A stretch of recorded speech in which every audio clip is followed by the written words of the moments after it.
You are suffocating me, and I need space. My wife screamed at 2:30 a.m. when I asked where she was after disappearing all night with her male coworker. So, I packed my life in silence and vanished without a goodbye. 3 years later, she found me, and then the apartment was dark when I heard the lock turn at 2:47 a.m. I know the exact time because I'd been watching the minutes tick by slowly on my phone for 3 hours. Every notification I sent her went from delivered to read with no reply. The kind of silence that grows teeth. I was sitting on the living room couch we'd furnished together, mostly to her taste. All those cream-colored throws and minimalist art prints that were supposed to make us look sophisticated. The kind of decor that looks good in photos but doesn't actually feel like a home. I'd never said that out loud though. Marriage, I'd learned, was full of things you didn't say out loud. Sarah came in trying to be quiet, which was almost worse than if she'd just walked in normally. The careful way she set down her keys, the deliberate softness of her steps, like I was a sleeping animal she was trying not to wake. "Hey," I said from the darkness.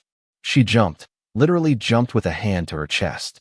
"Jesus, Marcus, you scared me." "Sorry." I wasn't sorry. I was worried. Even in the dim hallway light, I could see her expression shift. That particular hardening around her mouth I'd started seeing more and more in recent months. The one that said she was gearing up for a fight she'd already won in her head. "I texted you I'd be late," she said, walking toward the bedroom without looking at me. "You texted me at 11 that you were getting a few drinks after work." "It's almost 3 a.m., Sarah." She stopped, and I saw her shoulders rise and fall with a breath that seemed designed to communicate how exhausting I was. "I don't have to report my every move to you, Marcus." "I'm not asking you to report.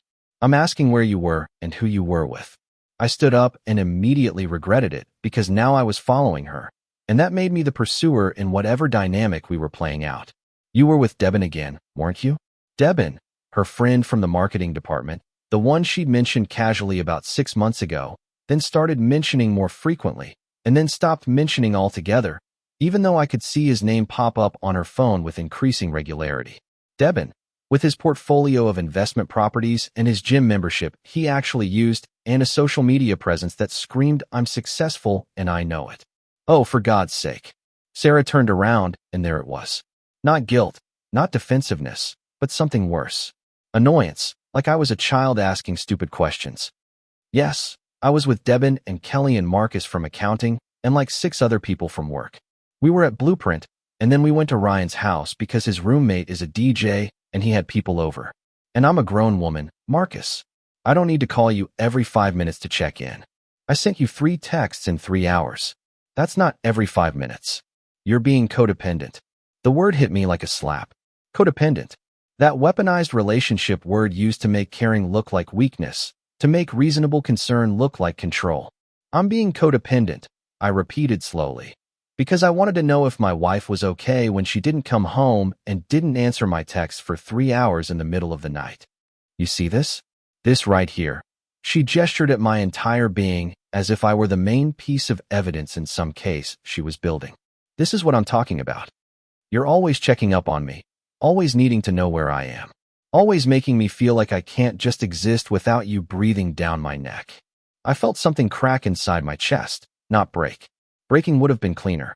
This was a crack, the kind that spreads slowly like a spiderweb, the kind that means the whole structure is compromised even if it's still standing.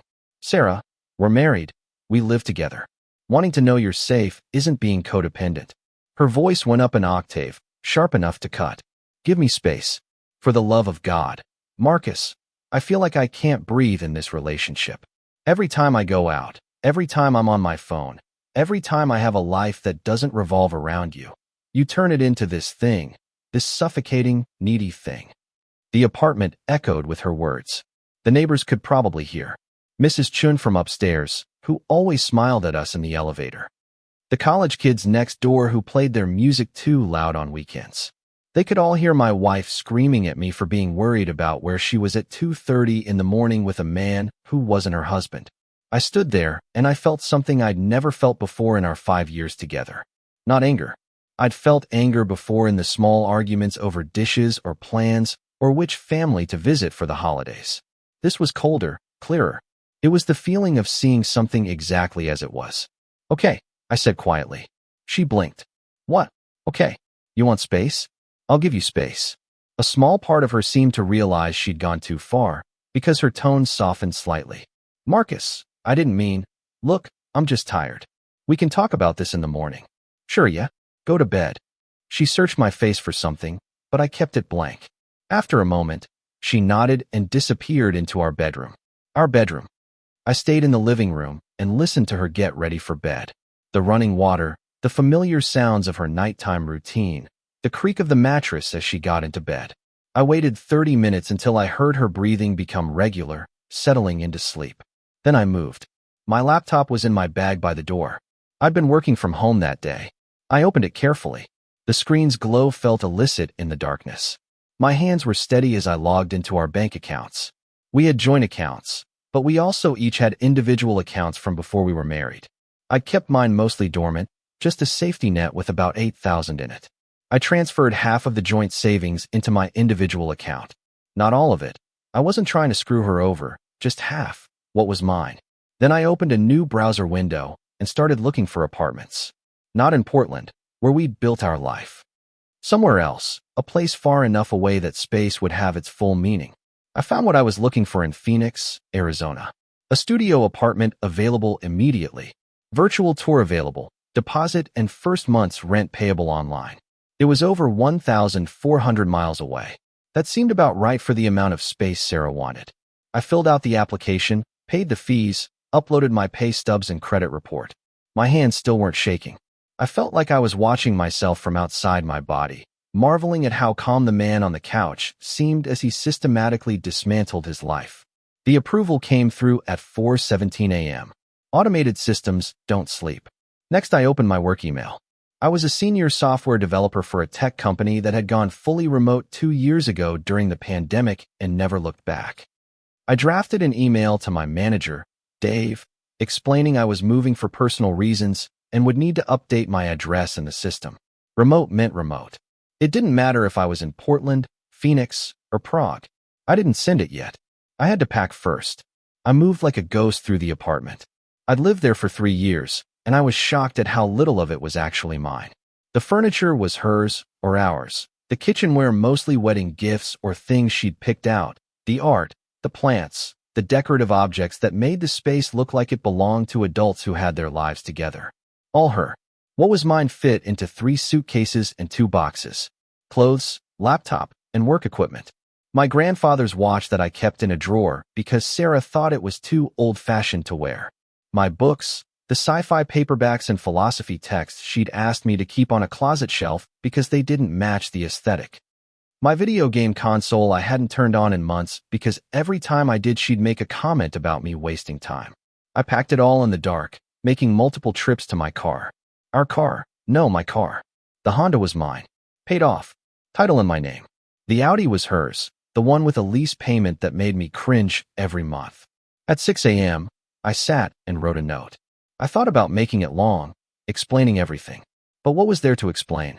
She wanted space. I was giving her space. In the end, I kept it simple. Sarah, you said you needed space, and you're right.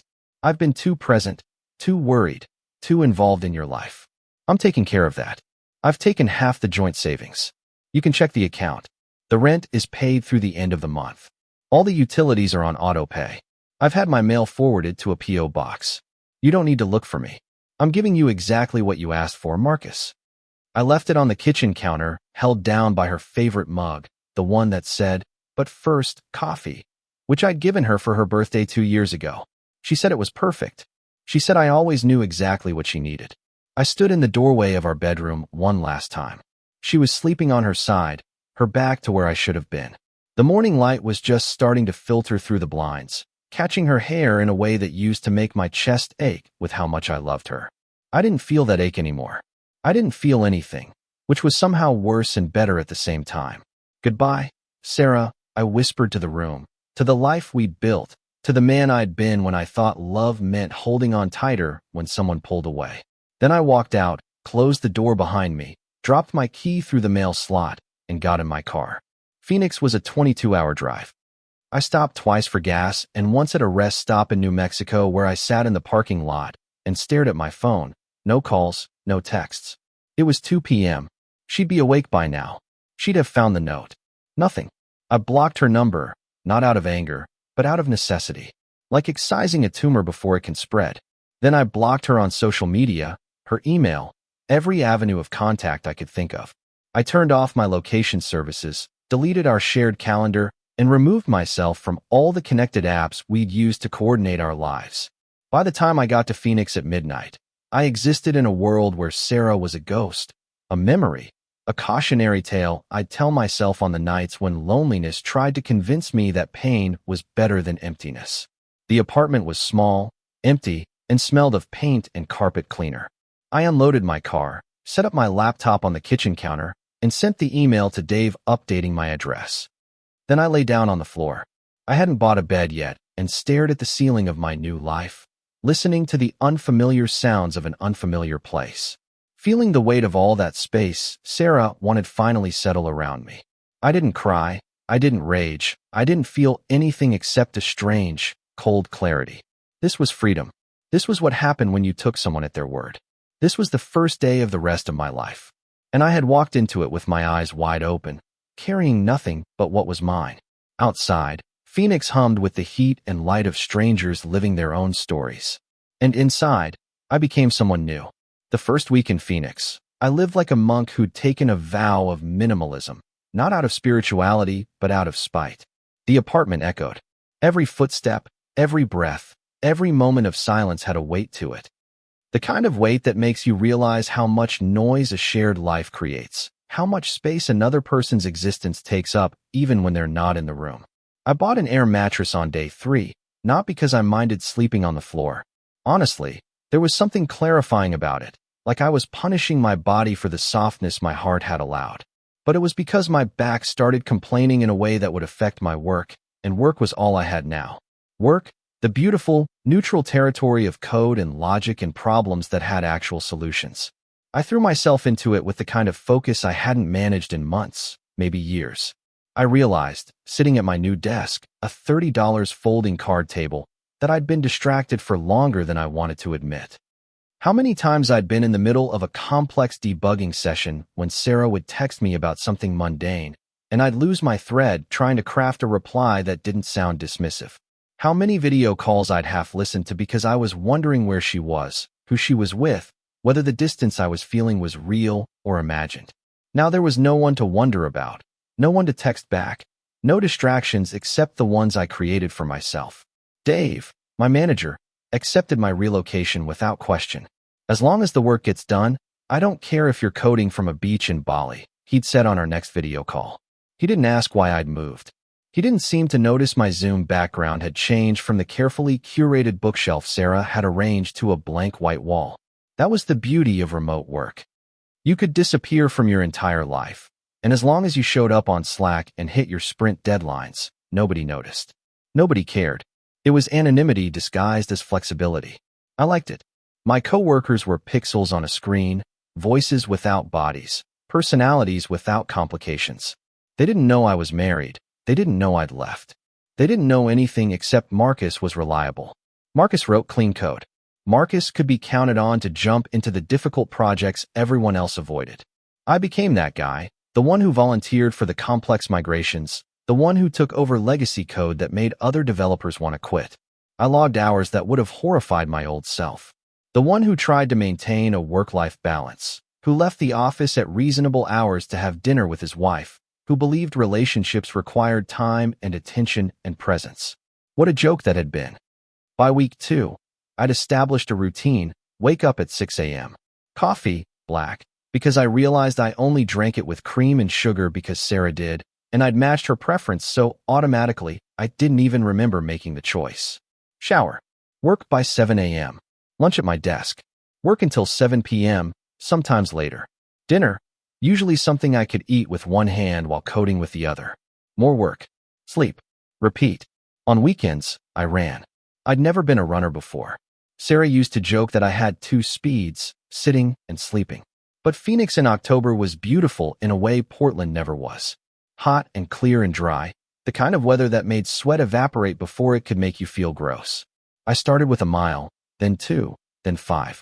By week 3, I was running 10 miles every Saturday morning, pushing my body to the limit until my mind went quiet. The pain was clean, simple. My lungs burning, my legs screaming. These were problems with solutions.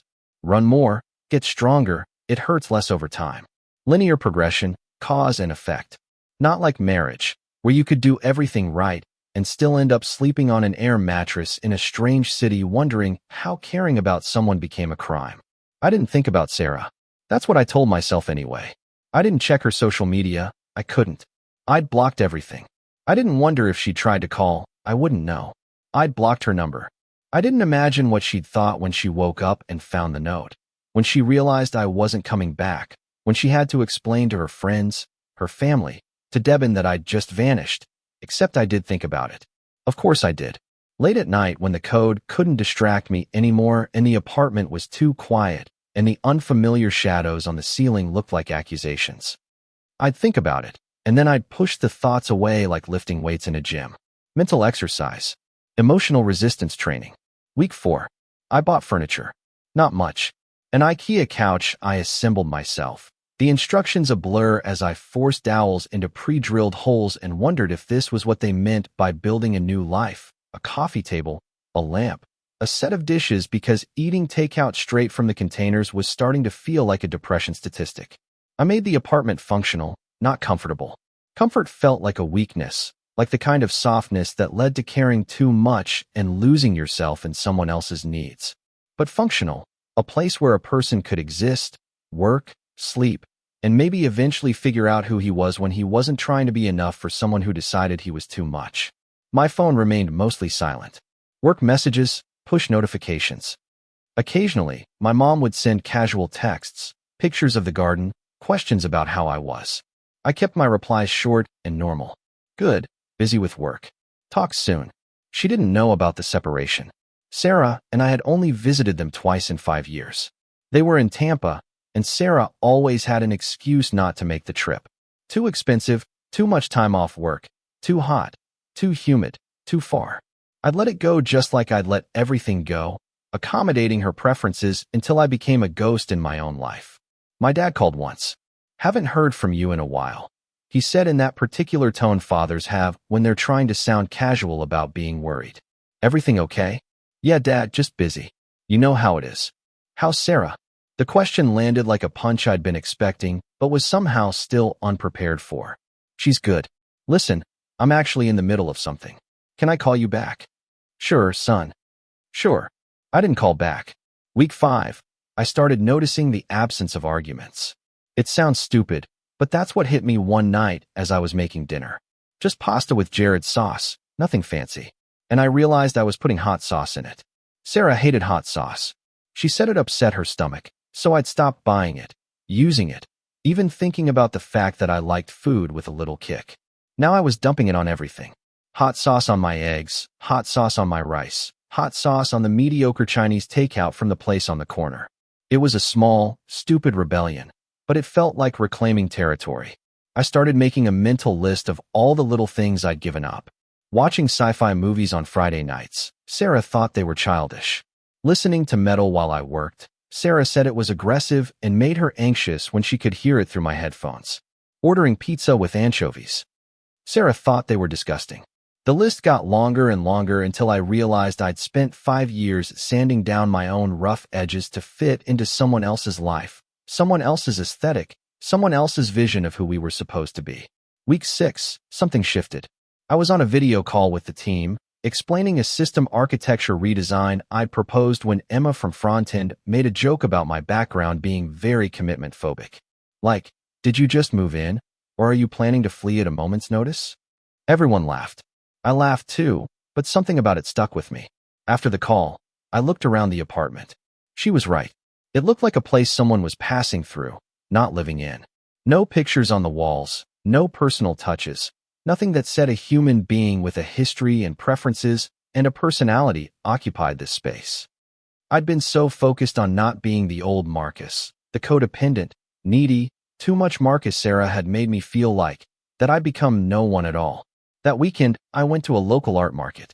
I didn't know what I was looking for, just that the blank walls were starting to feel less like freedom and more like an erasure. I found a painting by a local artist, an abstract desert landscape, all deep oranges and purples and blues, the kind of colors that only exist in the Southwest at sunset. It wasn't something Sarah would have chosen. It was loud and bold and unapologetic.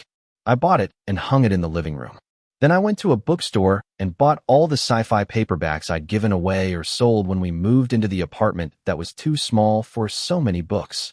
I bought philosophy texts and graphic novels and a coffee table book about space exploration that was utterly impractical and absolutely perfect. I arranged them on the IKEA bookshelf I'd bought, but hadn't filled. And for the first time since I'd arrived in Phoenix, the apartment started to feel like someone lived there. That I lived there. Week 7, I joined a gym. Not because I wanted to look like Devin or any of the other men Sarah might have been comparing me to, but because running was lonely, and I realized I hadn't spoken to another human being in person, face-to-face, in over a month. The gym was one of those serious places. No juice bar, no spa amenities, just weights and people who looked like they were working through their own demons. I liked it immediately. I hired a trainer for a month of sessions. His name was Carlos, and he had the kind of physique that suggested he'd made self-discipline into a religion. He didn't ask about my personal life, he just asked what my goals were. I want to get stronger, I said. He looked at me with an expression that suggested he'd heard that before and knew it meant something more than building muscle. Then let's get to work. The sessions were brutal. Carlos had me doing compound lifts, pushing a sled, moving weight I didn't think I could handle. Every time I wanted to give up, he'd say the same thing. The weight doesn't care about your feelings. You either lift it or you don't. There was something clarifying in that. Something honest. Week 8. I started sleeping better. The apartment didn't feel strange anymore.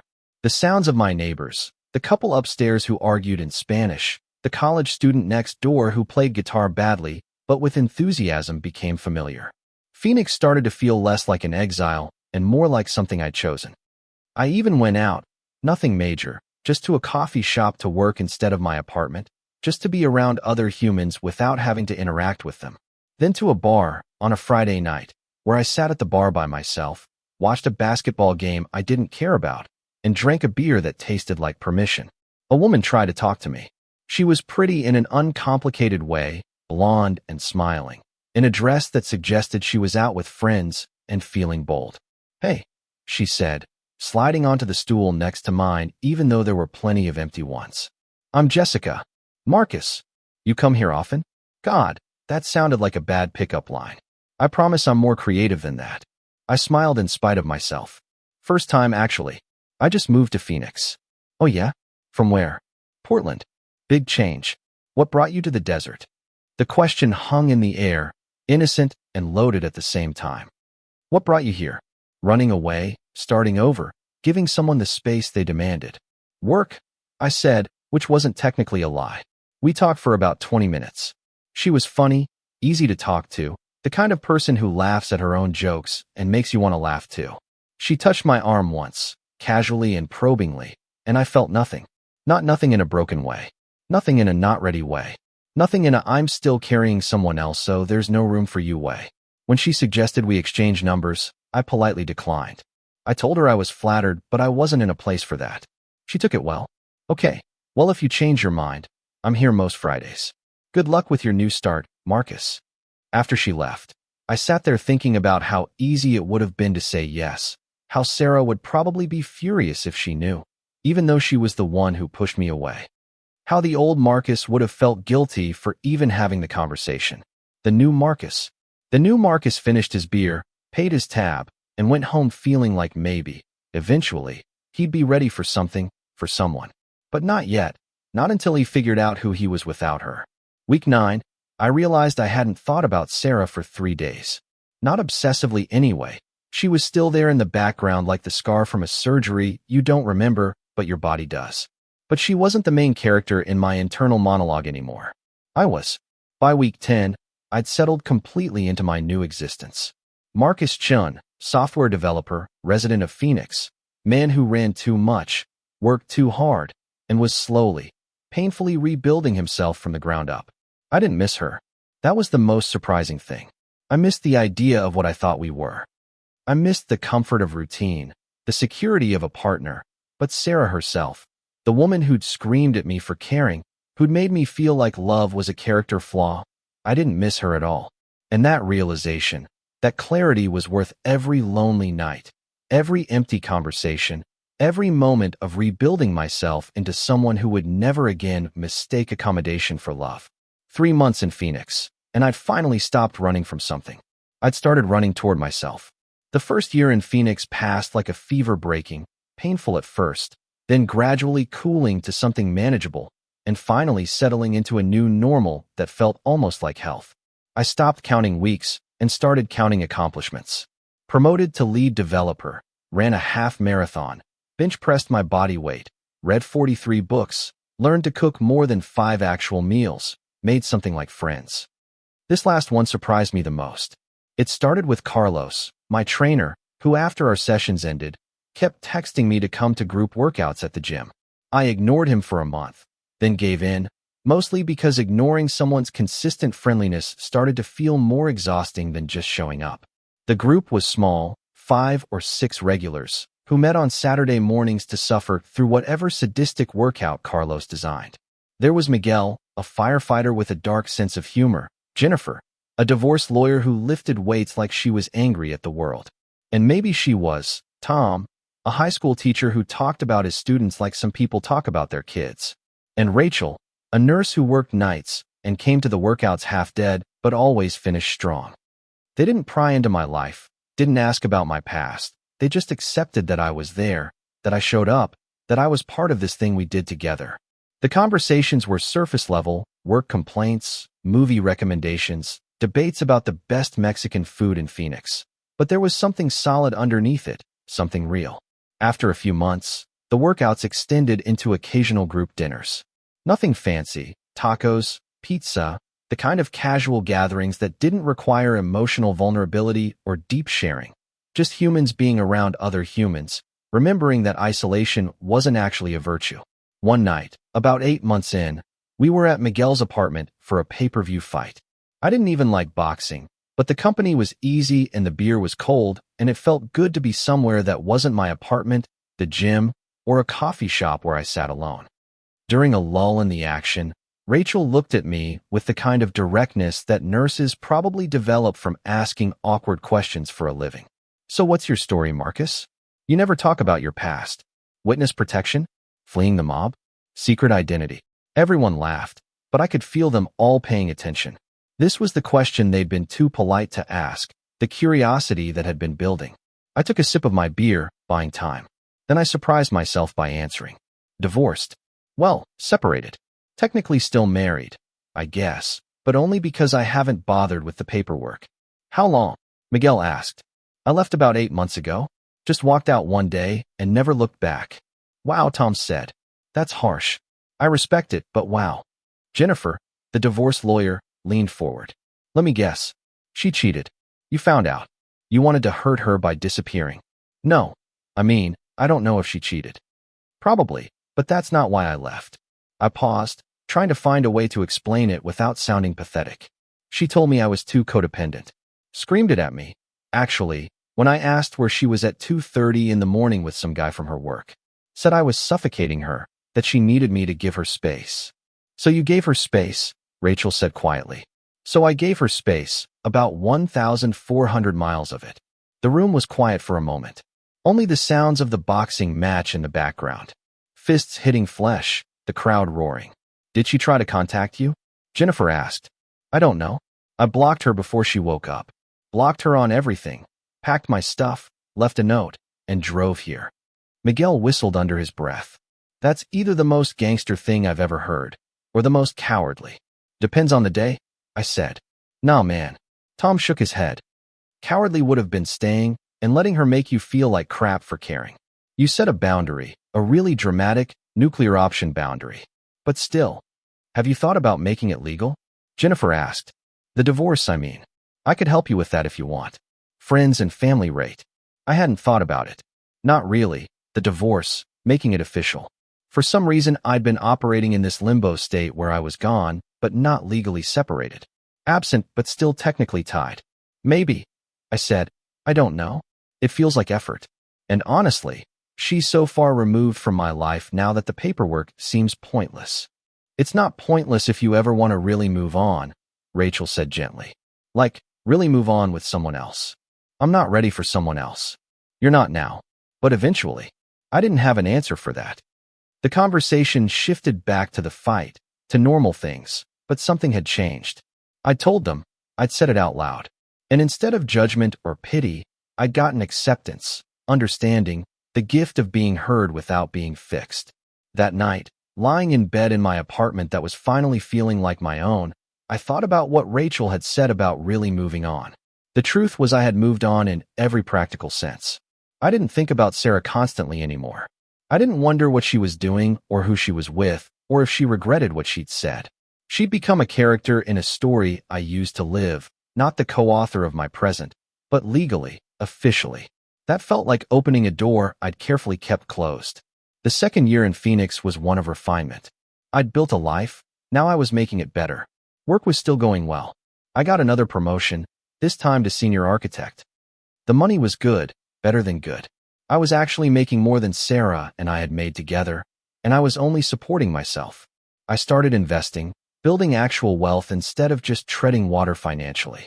I bought a car, not a practical sedan like the Honda I'd driven from Portland, but a Jeep Wrangler with off-road capabilities that I used exactly twice, but loved anyway. It was impractical and fun and completely unnecessary, which made it perfect. I took up rock climbing. I started at an indoor gym. Then I progressed to actual outdoor climbs in the mountains just outside Phoenix.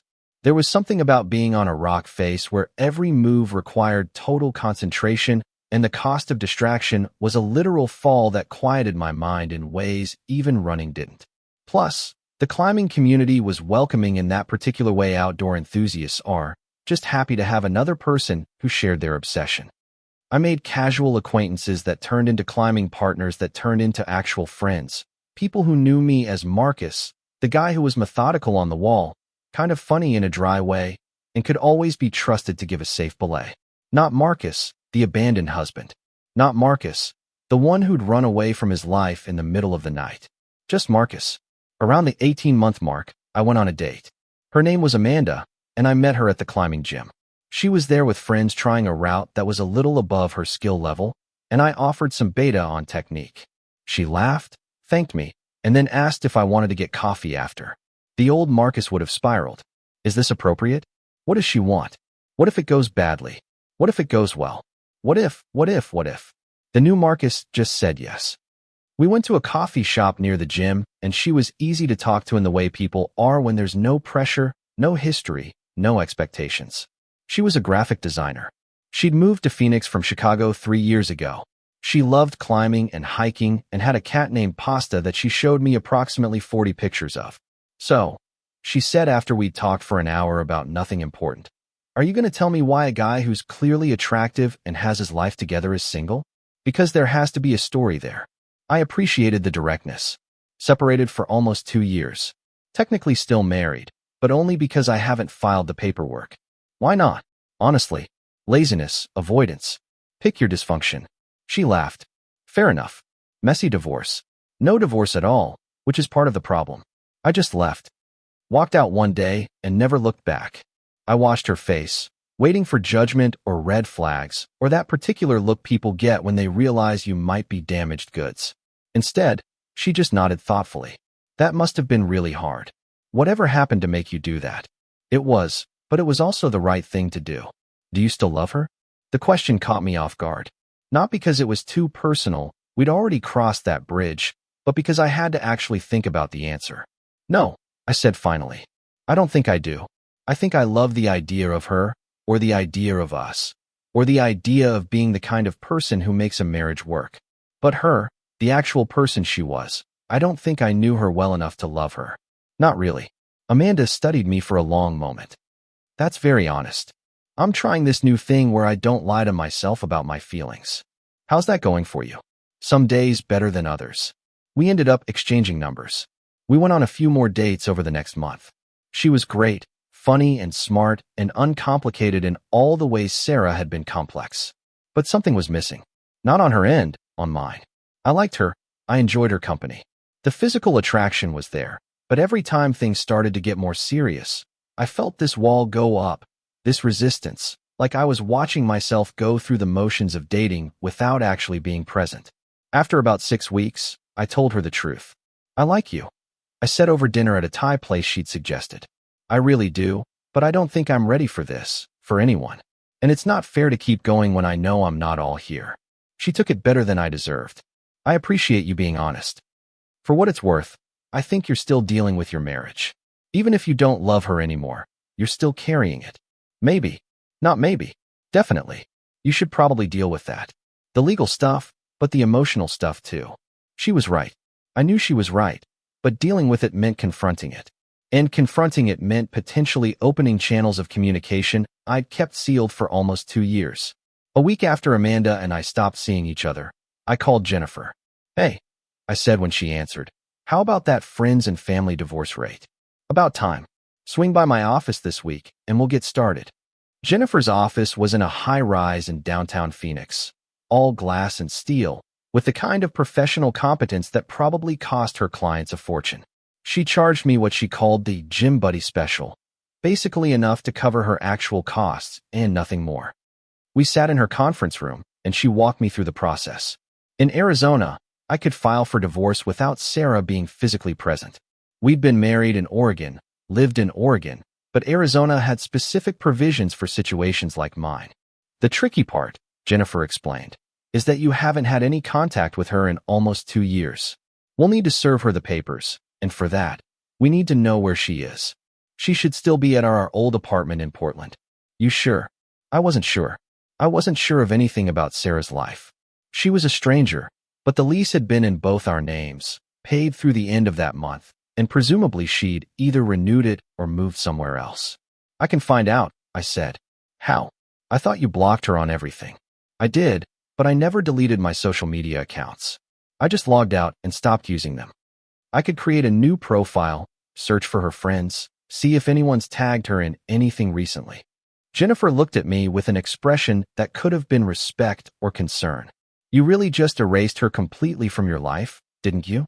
That was the point. Okay, well, if you can get me a current address, I can have the papers served. Then we wait for her response and go from there. If she contests it, things get complicated. If she doesn't, we can probably have this wrapped up in a few months. That night, I did something I hadn't done in 627 days. I logged into Facebook. My old account was exactly as I'd left it. The last post was from 3 years ago, a shared article about remote work trends. My friends list was small, maybe 50 people. Sarah was still there, still listed as married to me. Her profile picture was still the one from our honeymoon in Costa Rica. I clicked on her profile, my hands not quite steady. Her page was mostly private, but I could see her friends list and the occasional public post. The most recent was from 2 months ago, a photo of her at what looked like a company retreat, standing with a group of coworkers. Devin was in the picture, his arm around her shoulders. I looked at that picture for a long time, waiting to feel something, anger, jealousy, smugness, something. But all I felt was distance, like looking at a stranger's vacation photos. I went through her friends list, looking for people I knew. Her sister, Megan, her best friend from college, Brittany, her mom, who'd always been kind to me even when Sarah wasn't. On a hunch, I checked Megan's profile. It was public, thank God for small favors. Her most recent post was from yesterday, a picture of her daughter's birthday party, and there in the background, unmistakably, was Sarah.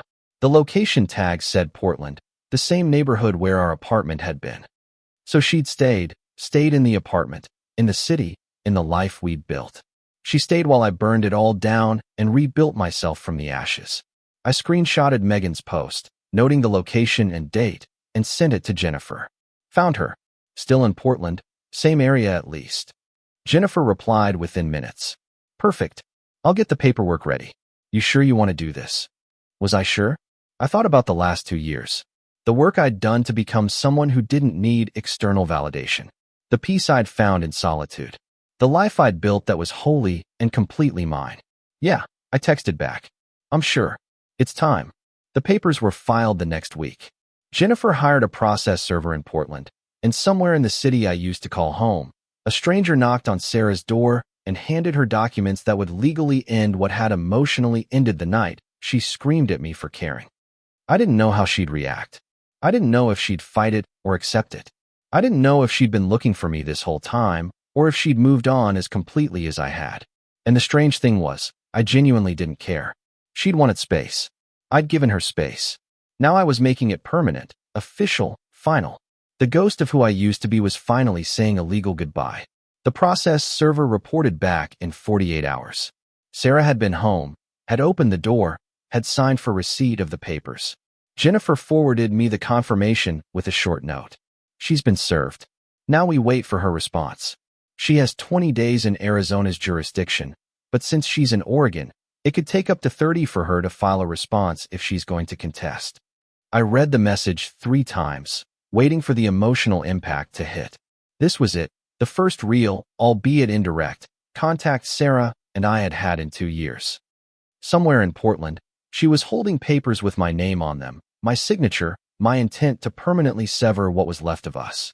I felt nothing, or maybe not nothing, maybe relief, like finally setting down a weight I'd been carrying for so long I'd forgotten it was there. Work became my sanctuary again. We were in the middle of a massive infrastructure migration, the kind of project that ate weekends and invaded dreams. I was leading a team of 12 developers across 4 time zones, and the complexity of it required every ounce of focus I could muster. I was good at it, better than good. My manager, Dave, had told me on our last one-on-one, "Whatever you're doing, Marcus, keep doing it. You've become the guy I can trust with anything. The guy who doesn't just solve problems, he anticipates them." I didn't tell him that work was the easy part. Work made sense. Code either worked or it didn't. Bugs could be traced to their source and fixed. Problems had solutions, even if they were complicated. There was no ambiguity, no emotional subtext, no wondering if you were doing too much or not enough. Work was clean, life was messy, climbing helped too. I'd progressed to leading routes outdoors, which meant being the first person up the rope, placing protection as I went, trusting my judgment and my gear to keep me safe. There was something meditative about it, the absolute presence it required, the way fear became just another variable to manage. I was on a route called Scar Tissue Man. The irony was not lost on me. About 3 weeks after Sarah had been served, when my phone buzzed in my chalk bag. I'd reached a good ledge. I'd clipped in and was belaying my partner, Tom, up when I checked it out of habit. A notification from a Facebook account I didn't recognize, a message request. I almost ignored it. Almost, but something made me click. The profile picture was of a golden retriever. The name was Phoenix Rising 2023. A fake account, obvious, probably spam. But the message preview read, "Marcus, it's Megan, Sarah's sister. We need to talk." My stomach dropped. After 2 years of silence, of carefully maintained absence, Sarah's world was reaching out. I didn't open the message. Not on the rock face. Not with Tom trusting me to keep him safe. But it sat there in my mind like a rock in my shoe for the rest of the climb. When we got back to the parking lot, I finally read the full message. "Marcus, it's Megan. I created this account because I know you blocked Sarah and probably everyone connected to her. I'm not sure if you'll see this, but I have to try. Sarah got the divorce papers. She's not okay. I don't know what happened between you two. She won't talk about it. Not really, but she's been a wreck ever since you left. Whatever you think she did, whatever happened, she's paid for it. I'm not asking you to get back with her. I'm not even asking you to talk to her, but I am asking you to reconsider the divorce.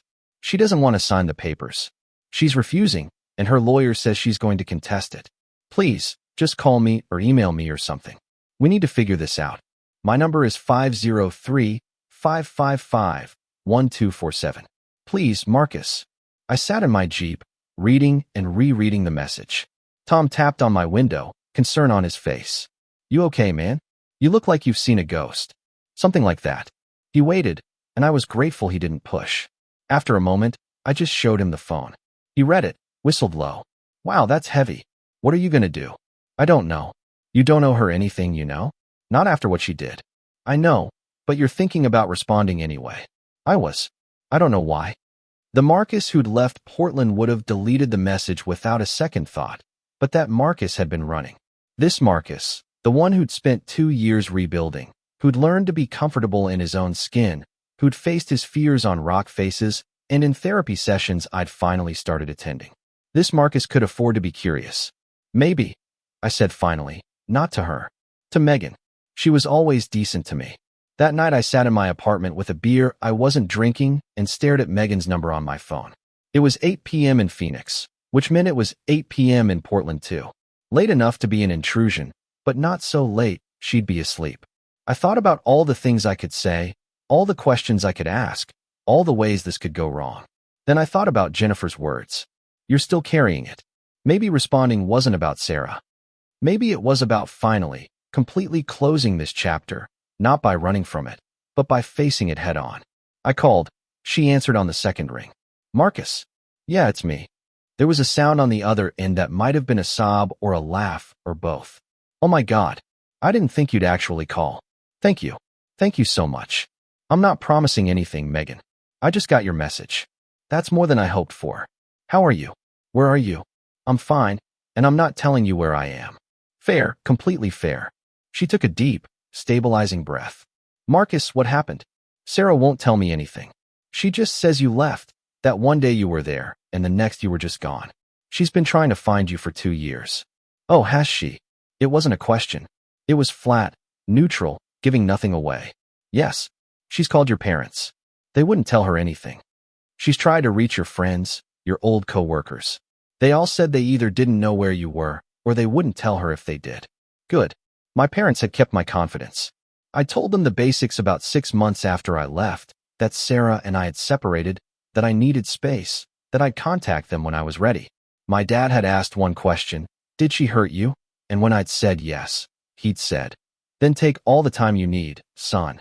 We won't say a word. I asked for space. I said, this is space. Marcus, she's falling apart. She can barely function.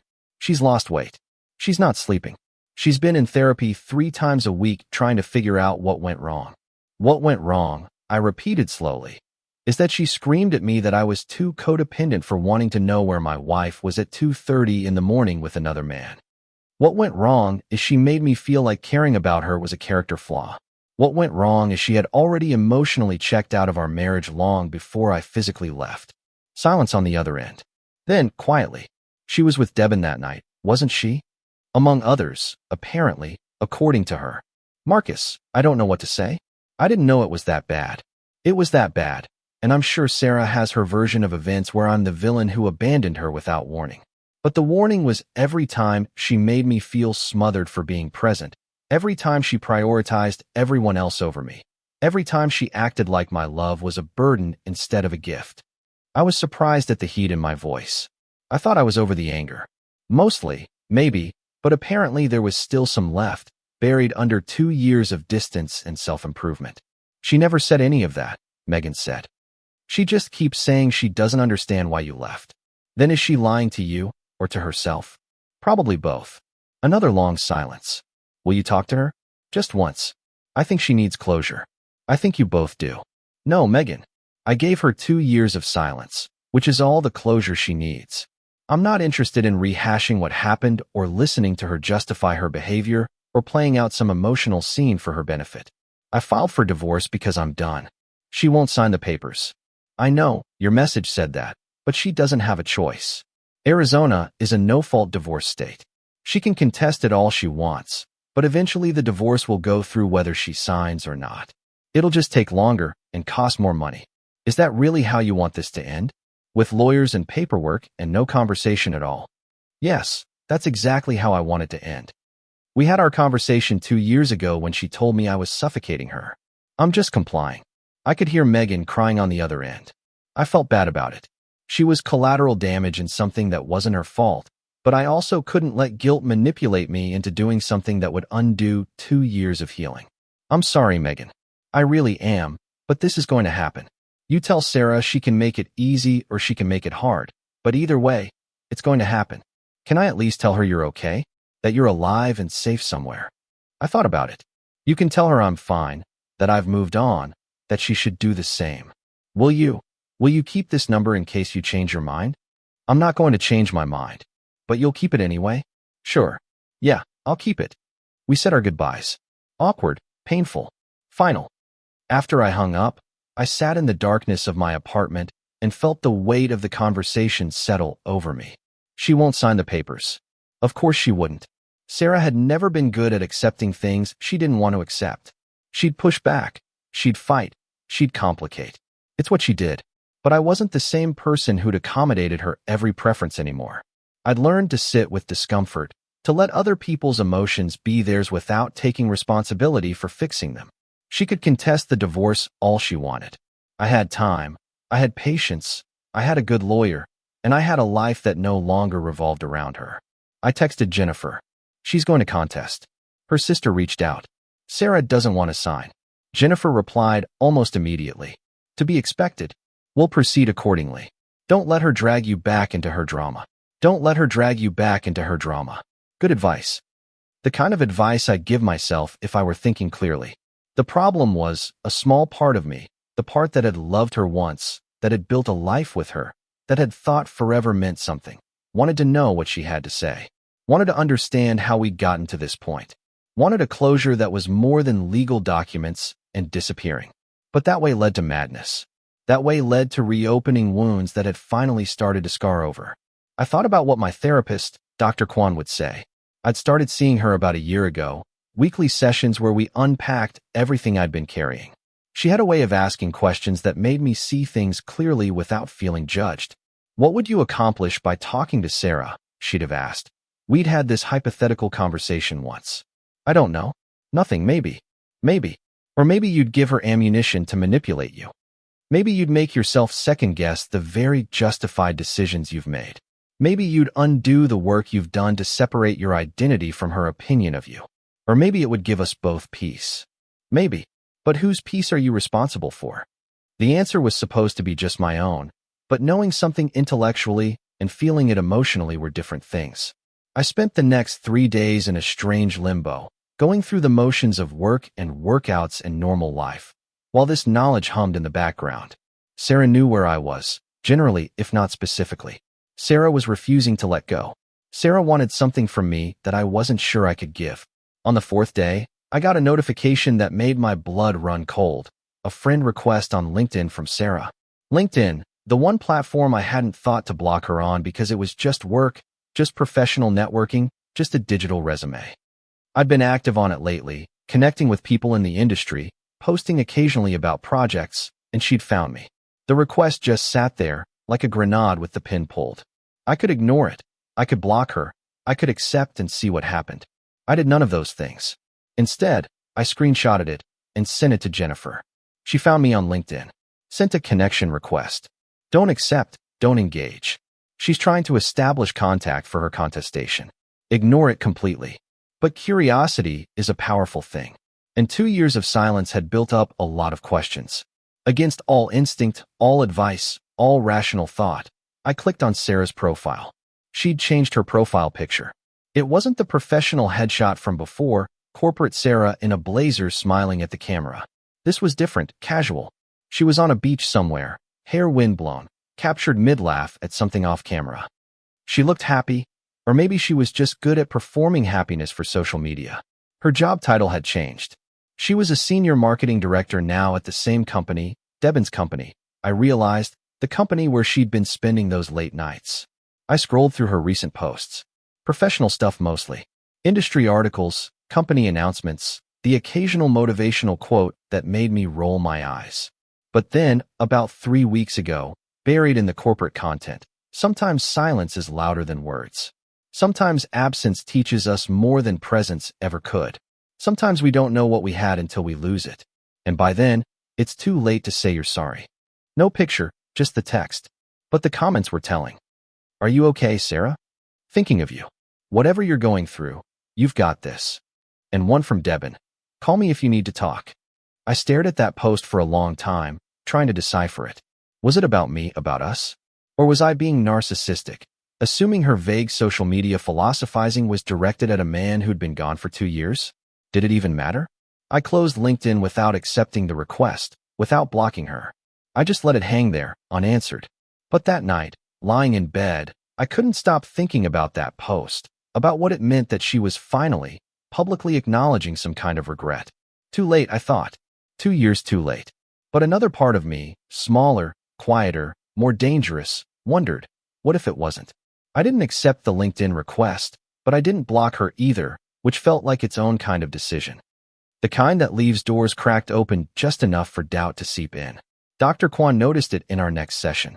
I'd gotten better at hiding things over the last 2 years, at presenting a composed exterior even when things were churning inside.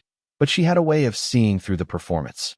"You're distracted today," she observed about 20 minutes into our session. More than usual.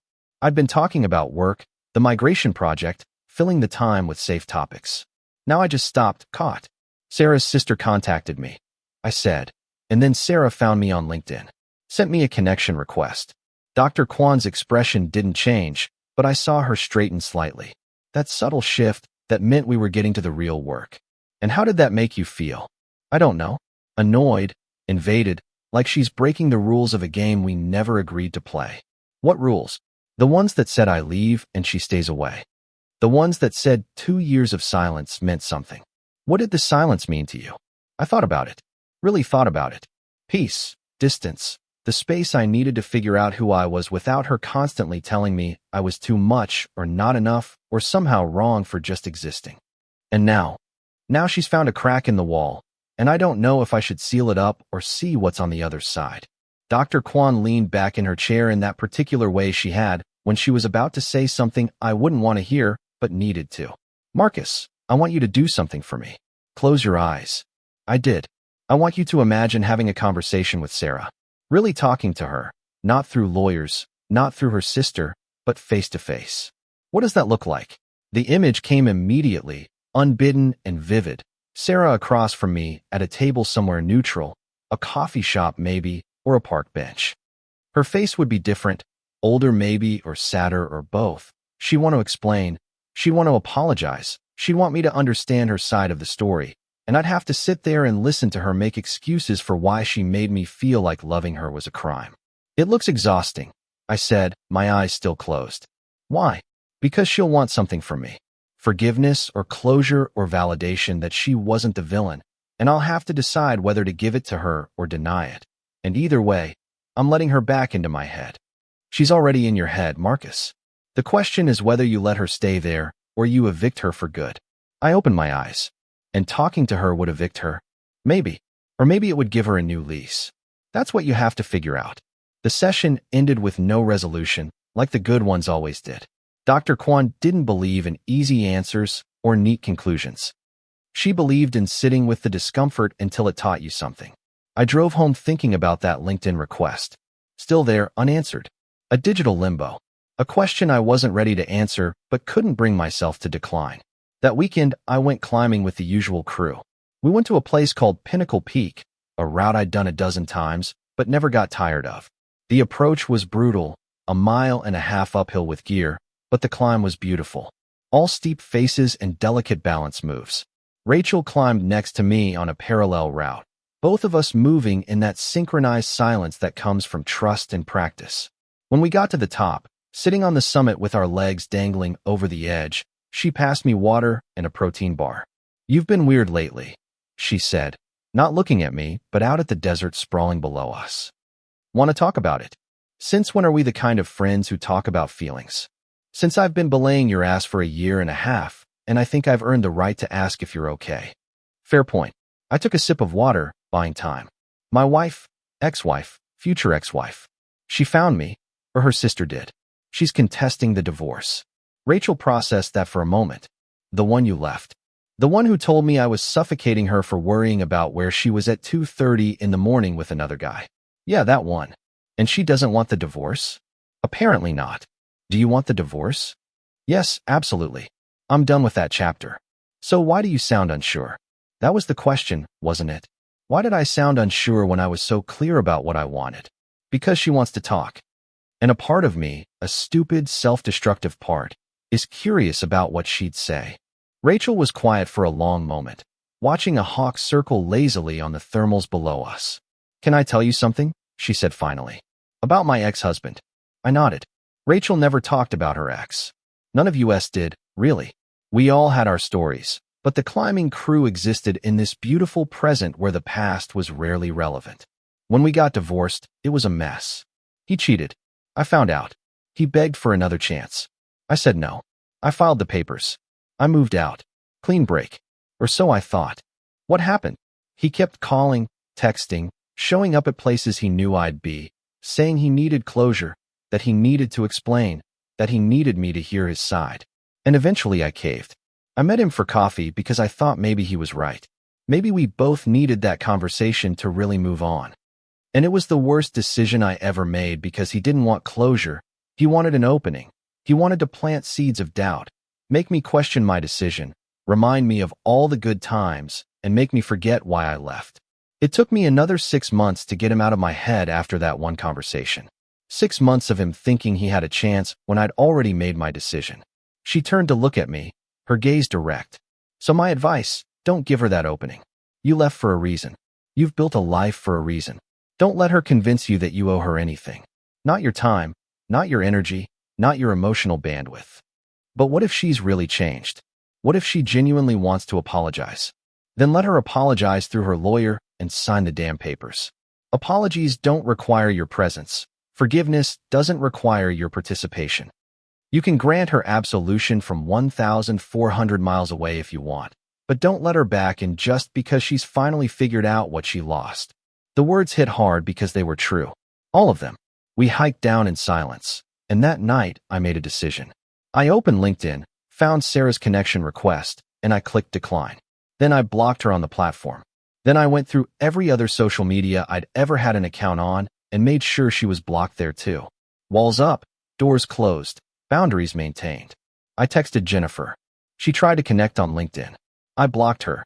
I'm moving forward with the divorce regardless of her contestation. Good. We'll file a motion to proceed. She can contest all she wants, but she can't stop it forever. I should have felt relieved, empowered, like I'd taken control of my narrative again. Instead, I felt heavy, like I'd made the right decision and the hard decision, and they were the same thing, which somehow made it worse. 2 weeks later, I got actual, physical mail, not a bill, not junk mail, not a package, a handwritten envelope with a Portland postmark. I knew the handwriting. I'd seen it on birthday cards and grocery lists and little notes left on the bathroom mirror. Sarah's handwriting, distinctive and careful. Every letter perfectly formed. My hands weren't quite steady as I opened it. Inside was a single sheet of paper filled with that same careful script.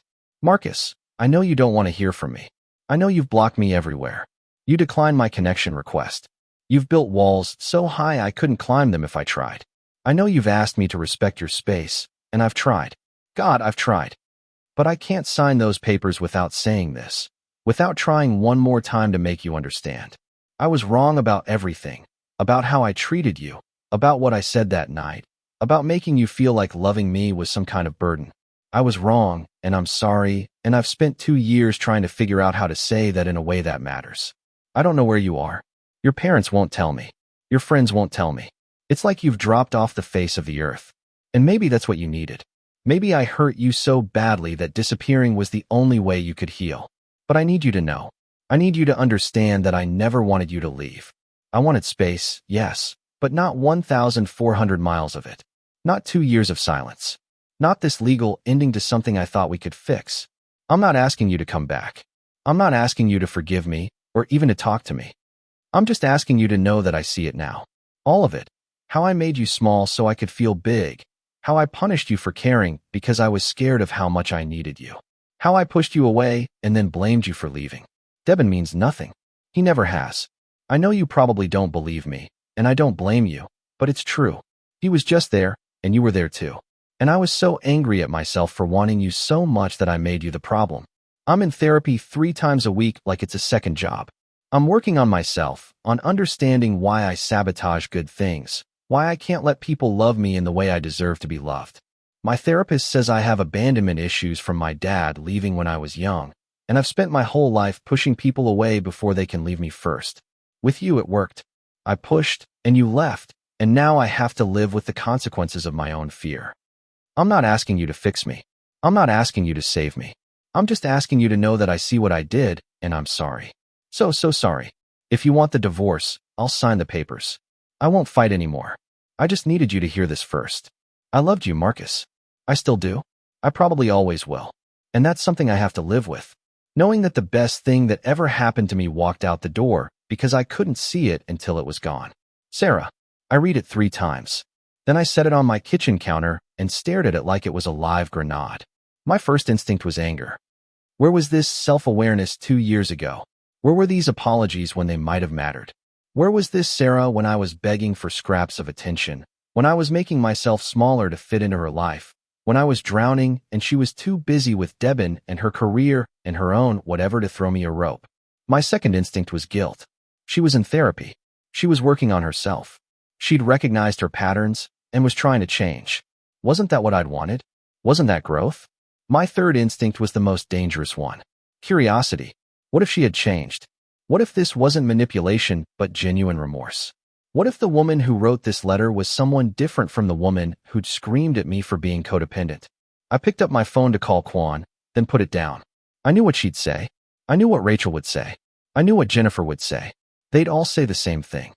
This doesn't change anything. Apologies are nice, but they don't erase the damage. Growth is wonderful, but you don't owe her a front row seat to her redemption arc. She can become a better person without you there to witness it. But knowing what I should think and feeling what I actually felt were two different things. I took a picture of the letter and sent it to Jennifer with a simple message. She sent this. I still want the divorce, but I wanted you to see it. Jennifer called me within 5 minutes. Marcus, she said, no preamble. This is a Hail Mary. She knows she's losing, and she's trying anything to get you to engage. Don't fall for it. I know. Do you, though? Because I see letters like this all the time. They're like poison that tastes sweet. They go down easy, and then they wreck you from the inside out. What if she means it? Then let her mean it while she's signing the divorce papers. Sincerity doesn't require your participation. She can have her epiphany and her growth and her therapeutic breakthrough without dragging you back into her mess. I'm not going back. But I don't know if I should respond. If I should acknowledge receipt. If I should, I don't know, something. Jennifer was quiet for a moment. When she spoke again, her voice was softer. Marcus, I'm going to tell you something as your friend, not your lawyer. Whatever you decide, make sure it's for you, not for her. Not because you feel guilty or responsible or like you owe her closure. Make sure it's because you need it, because closure is something you give yourself, not something someone else can grant you. After I hung up, I sat with the letter for a long time. I read it again. I parsed every word, every sentence, looking for manipulation or genuine remorse, or maybe both at once. And then I did something I hadn't done in 2 years. I let myself remember the good parts. Not the end, not the fights, not the slow erosion of us, but the beginning. The early days, when she laughed at my jokes and thought my quirks were charming and made me feel like I was enough, exactly as I was. That Sarah had existed once. I hadn't imagined her. But somewhere along the way, she'd been replaced by someone else. Someone who resented my presence, mocked my concern, and made me feel like I was fundamentally unlovable. Which version was real? Which Sarah was I supposed to believe? Maybe they both were. Maybe people contain multitudes. Maybe the woman who'd hurt me and the woman who'd written this letter were the same person, just at different points in their journey. But that didn't mean I had to be a part of that journey. I folded the letter, put it back in the envelope, and filed it in a drawer. I didn't throw it away, not yet, but I didn't respond either. Let her sit with the silence, like I'd sat with her silence 2 years ago. Let her wonder and worry and wait for an answer that might never come. I'd given her space. Now I was giving her something else. The same uncertainty she'd given me every time I asked where she was, who she was with, if we were okay. Turnabout was fair play, and if that made me petty, so be it. I'd earned the right to be a little petty. 3 months passed. The letter stayed in the drawer, and I stayed in Phoenix. And the divorce proceedings ground on with the slow, inexorable inevitability of bureaucracy. Jennifer filed motions. Sarah's lawyer, she'd apparently hired one, filed counter-motions. There were depositions and responses and procedural delays that seemed designed to test patience rather than resolve anything. But the math was clear. Contested or not, the divorce was going to happen. It was just a matter of when. She's stalling. Jennifer told me over coffee one Saturday morning. We'd started doing that, meeting outside her office, talking like friends rather than lawyer and client. Her lawyer knows she has no grounds to stop this, but they can drag it out for months if they want to be difficult. Let them. I'm in no rush. Really? Because most people want to just get it over with, move on officially. I considered it. Was I in a rush? The divorce felt academic at this point. I'd already moved on in every way that mattered. The legal part was just paperwork, just the bureaucracy catching up to the emotional reality. I moved on 2 years ago, I said. A few more months of paperwork doesn't change that. Jennifer studied me over her coffee cup. You never answered the letter. I'm not going to. You don't know that. Maybe eventually. Or maybe silence is the answer. That's cold, Marcus. It is. She had 2 years to reflect on what she did. 2 years to write that letter. I think I can take a few months to decide if I have anything to say back. Jennifer nodded slowly. Fair enough. Just make sure you're not avoiding it out of fear. There's a difference between choosing silence and hiding behind it. Her words stayed with me as I drove home. Was I hiding? Or was I protecting myself? And was there even a difference? Work had gotten intense again. We were in the final phase of the migration, the part where everything that could go wrong usually did. I was working 60-hour weeks, living on coffee and adrenaline and the particular satisfaction that comes from solving impossible problems. My team had grown to respect me, maybe even like me. I'd learned how to lead without apology, to make decisions without second-guessing myself into paralysis. The old Marcus would have sought consensus, worried about being too assertive or not collaborative enough. This Marcus just did what needed to be done and dealt with the fallout. You've gotten harder, one of my developers, NEA, said after a particularly intense code review where I'd rejected 3 of her pull requests. In a good way, I mean. You don't pull your punches anymore. Is that a compliment? It's an observation, but yeah, I guess it's a compliment. You're clear about what you want. No ambiguity. It makes you easier to work for, even when you're demanding. Harder. Clear. No ambiguity. These weren't words anyone would have used to describe me 3 years ago. I thought about Sarah's letter, her apology for making me feel small. The irony was, by leaving, by choosing myself, I'd become bigger, harder, less accommodating. Maybe less kind too, but definitely more whole. On a Thursday night in late November, I was at the climbing gym when my phone rang. Unknown number, Portland area code. I almost didn't answer. Probably spam, or maybe Sarah calling from a number I hadn't blocked. But something made me pick up. Marcus Chun. Yes, this is Patricia Davidson. I'm an attorney, and I'm representing Sarah Chun in the matter of your divorce proceedings. My stomach clenched. Okay. I'm calling because my client has asked me to propose an in-person meeting if at all possible. She'd like to discuss the terms of the divorce directly with you, without the back and forth of legal filings. That's what we have lawyers for. It is. But sometimes these matters are best resolved person to person. My client is willing to fly to wherever you are. She understands you've relocated, or to meet at a neutral location if you'd prefer. She's prepared to sign the papers if you'll grant her just 1 hour of your time. There it was, the quid pro quo disguised as an olive branch. Grant me 1 hour, and I'll give you what you want. As if my time, my peace of mind, my carefully constructed boundaries were just bargaining chips in her negotiation. No, I said. Mr. Chun, I understand you have reservations. No. I repeated, this time with more of an edge. You tell your client that if she wants to sign the papers, she should sign the papers. She doesn't need to see me to do that. She doesn't need an hour of my time, or a meeting, or a conversation. She just needs a pen. She's trying to make amends. She can make amends in therapy. She can make amends by respecting my boundaries. She can make amends by signing the papers and getting on with her life.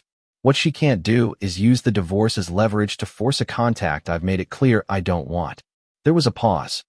I could hear Patricia Davidson recalibrating, trying a different angle. Mr. Chun, off the record, and I'm being completely serious here. My client is genuinely remorseful. I've been doing this for 15 years, and I can usually tell when someone's playing a game and when they're truly hurting. She's hurting. That's unfortunate, but it's not a problem for me to solve. Maybe not, but you loved her once. Doesn't that count for anything? The question hit harder than I wanted to admit. Did it count for anything? Did past love create a present obligation? It counts for the fact that I'm not trying to hurt her back, I said carefully. I'm not being vengeful or punitive. I'm just asking to be left alone. If she's hurting, that's something she needs to work through with her therapist, not me. She says she won't stop contesting the divorce unless you agree to meet. And there it was, the threat under the plea, the manipulation wrapped in remorse. Do what I want or I'll make this as painful as possible. A clear coldness settled over me. Then I guess we'll see you in court. I said. You tell Miss Chun she can drag this out for as long as she wants. I have time, I have patience, I have a good lawyer, and I have a life that doesn't revolve around this divorce. What I don't have is any interest in being manipulated into a meeting I don't want. If she wants to waste money on legal fees and months of her life on a fight she can't win, that's her choice. But I'm not playing along. Mr. Chun, we're done here. Any further communication should go through my attorney, Jennifer Morrison. Have a good evening. I hung up before she could respond. My hands were shaking, not from fear or uncertainty, but from rage. The audacity of it. To use the divorce as a hostage to force contact, using her pain as a weapon to compel my presence, making her emotional needs my responsibility when she'd spent years making me feel like my emotional needs were a burden. I called Jennifer immediately. Sarah's lawyer just called me directly. Tried to set up a meeting. Said Sarah won't sign unless I agree to see her. Jennifer swore. That's completely inappropriate. They have my contact information. They shouldn't be contacting you at all, let alone trying to negotiate terms. I told them no. Told them we'd see them in court. Good. I'll file a complaint about the direct contact. This is exactly the kind of thing that makes me think the remorse in that letter was tactical, not genuine. Maybe. Or maybe she's desperate. Desperate people do desperate things. That doesn't mean you have to indulge them.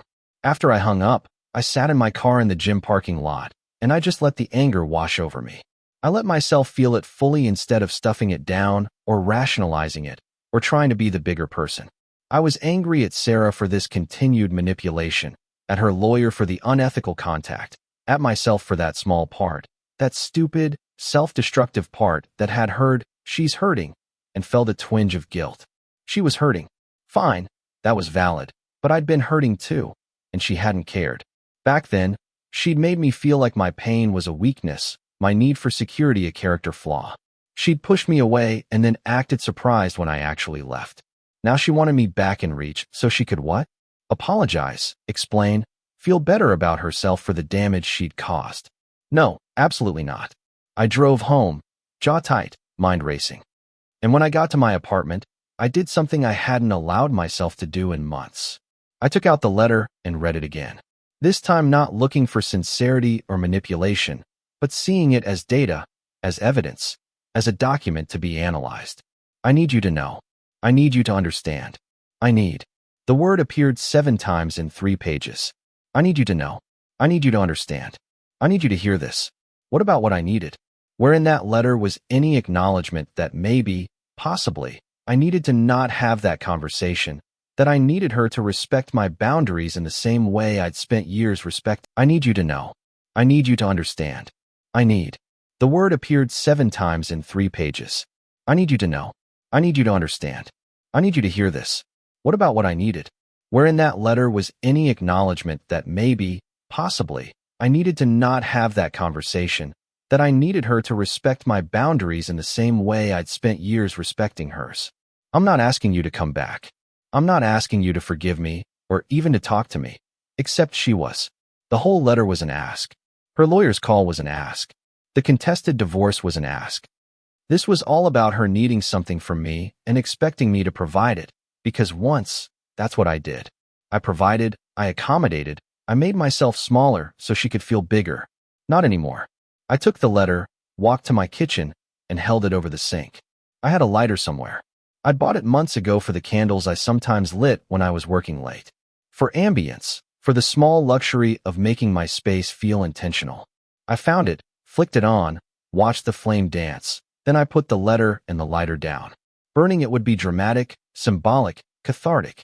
It would also mean I'd let it get to me, that I'd given her words enough power to require their destruction. Better to just file it away, let it gather dust, let it mean nothing. I put the letter back in the drawer and went to bed. The next morning, I woke up to an email from Jennifer with the subject line, "You have to see this." The email contained a screenshot of a Facebook post from Sarah's profile, posted 3 hours ago. Sometimes loving someone means letting them go. Sometimes fighting for someone means respecting their decision to leave.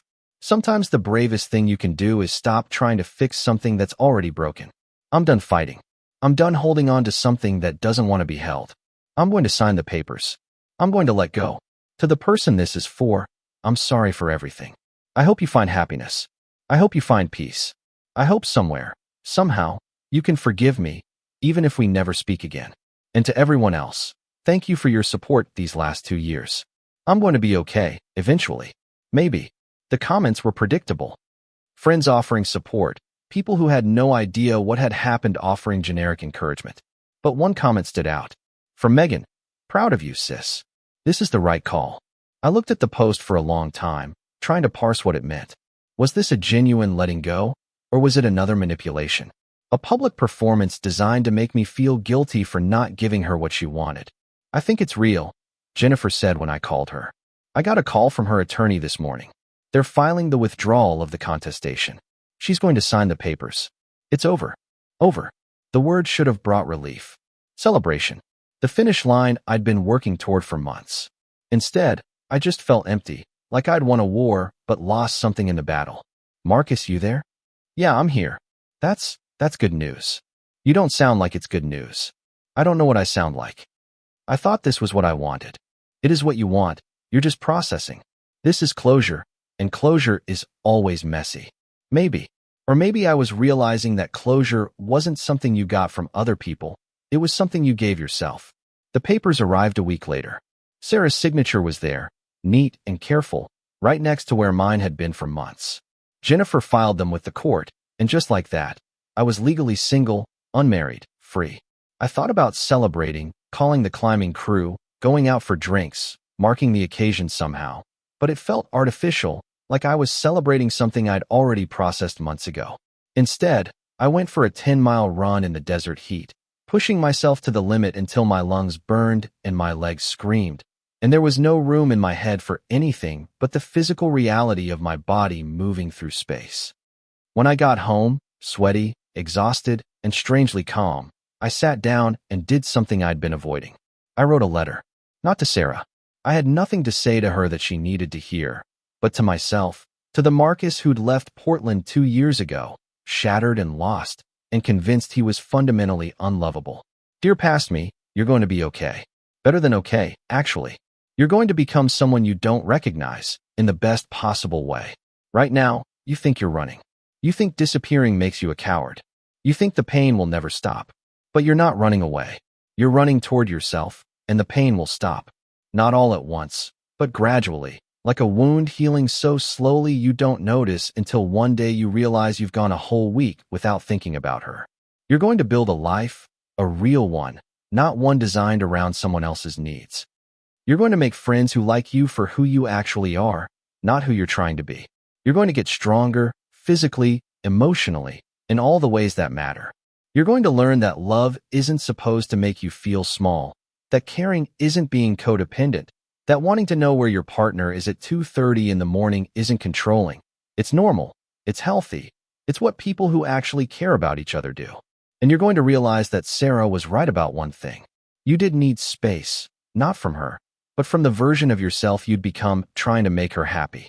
So thank you for leaving. Thank you for choosing yourself. Thank you for being brave enough to walk away even when you didn't know where you were going. You saved us, and I'm grateful. Your future self. I folded the letter and put it in the drawer where Sarah's had been. A replacement, a better narrative. The divorce was final, I was free, and for the first time in 3 years, I believed it. The 3rd year in Phoenix began with a promotion I hadn't asked for, but probably deserved. Director of Engineering. Dave announced on our all-hands video call. His face pixelated, but his smile unmistakable. Congratulations, Marcus, you've earned it 10 times over. The title came with a substantial raise, a team of 30 developers across 6 time zones, and the kind of responsibility that would have terrified the old Marcus. This Marcus just nodded and asked about the transition timeline. You've changed, Dave said later in our one-on-one. Almost in awe. When I hired you 5 years ago, you were good, but you were cautious. Always double-checking, always asking for permission. Now you just execute. What happened? Life, I said simply. Life happened. The divorce was final. The papers had been processed, filed. Somewhere in an Arizona courthouse was a document that said Marcus Chun and Sarah Chun were no longer married, no longer tied, no longer anything to each other except a cautionary tale about what happens when 2 people want different things and one of them is brave enough to leave. I thought I'd feel different once it was official, lighter, maybe, or sadder, or something. Instead, I felt exactly the same as I'd felt for months. The legal ending was just the bureaucracy catching up to the emotional reality. I divorced Sarah in my heart the night I packed my bags. Everything that had come after had just been paperwork, but the promotion, that was different. That felt like proof that I hadn't just survived the last 3 years. I'd thrived, that the man I'd become was worth more than the man I'd been. I celebrated by buying myself something ridiculous. A high-end road bike, the kind serious cyclists use. Carbon fiber, precision engineering, and completely unnecessary for someone who mostly ran. But I've been seeing cyclists on the trails, watching them glide past with enviable efficiency, and I thought, why not? Why not try something new? The first ride was a lesson in humility.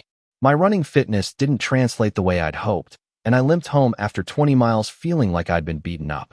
But I went out again the next day and the day after that, and slowly, painfully, my body adapted. Cycling became my new obsession. I joined a group that met on Saturday mornings, serious riders who thought nothing of doing 60-mile routes through the desert. They were intense and focused, exactly the kind of challenge I needed. One of them, a woman named Lisa who worked in finance and had legs like steel cables, asked me after one particularly brutal climb. So what's your story? You ride like someone who's proving a point. Isn't that everyone who rides? Nah, just the people who've been through it. So what are you proving? I thought about deflecting, giving the easy answer, but something about the vastness of the desert, the exhaustion in my legs, the way suffering together created an instant intimacy. It all made me be honest. That I can be alone and be okay. That I don't need someone else to be whole. That the person who told me I was too much was wrong.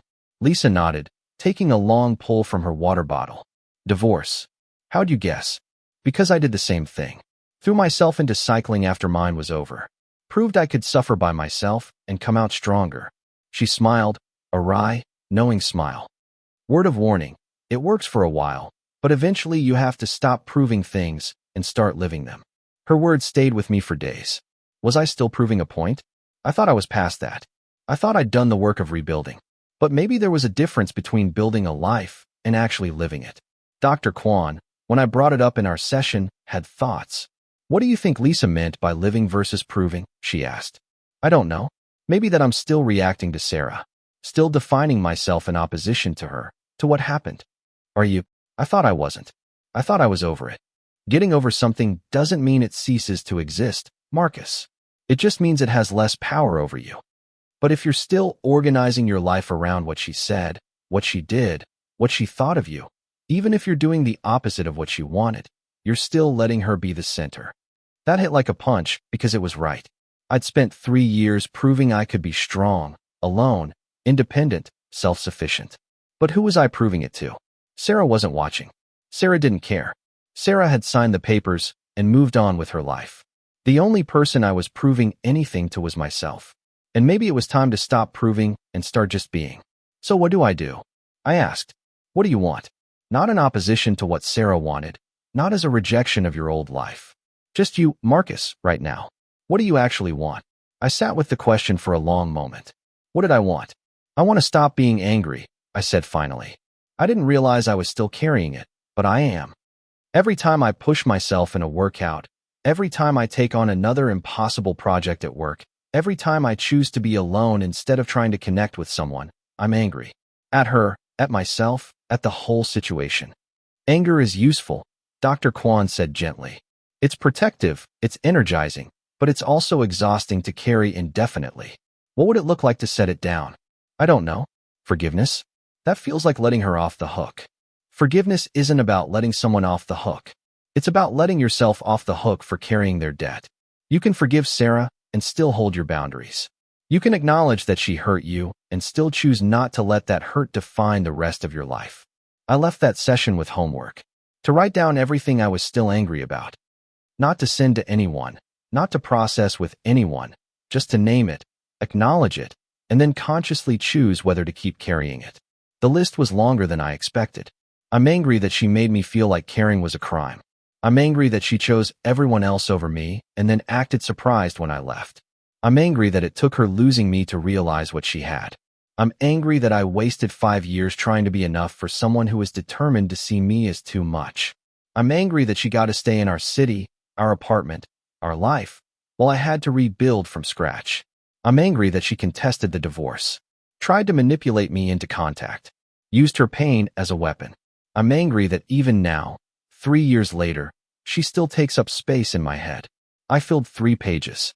Then I sat with them, reading and rereading, feeling the weight of each grievance. Then I did something Dr. Kwan hadn't suggested, but that felt right. I read each line out loud, gave it a voice, let it exist in the air instead of just in my head. And after each one, I said, and I choose to let this go. Not because Sarah deserved forgiveness, not because the anger wasn't justified, but because carrying it was exhausting, and I was tired of being exhausted. When I was done, I tore up the pages, not dramatically, no fire, no ceremony, just methodically shredding them and throwing them in the trash, rendering them into nothing. It didn't make the anger disappear, but it made it smaller, manageable, something I owned instead of something that owned me. Spring in Phoenix brought the kind of perfect weather that made me understand why people moved here. Warm days, cool nights, an endless blue sky. I'd been in the city for 3 years, and it was finally feeling like home in a way Portland never had. Portland had been Sarah's city. Her friends, her job, her aesthetic preferences stamped on every corner of our life. Phoenix was mine. Every choice, from the apartment I lived in to the furniture it contained, the routes I biked and the restaurants I frequented, all mine. I started dating again. Nothing serious, just putting myself out there, meeting people, remembering how to be social in a romantic context. I joined a couple of apps. I went on first dates that sometimes turned into second dates, occasionally third dates. Most didn't go anywhere, not because the women weren't interesting or attractive or good company, but because I could feel myself holding back, keeping that part of myself that had been shattered by Sarah, protected, guarded, off limits.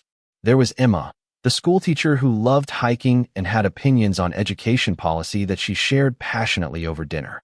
We went out 4 times before she kindly told me I seemed emotionally unavailable.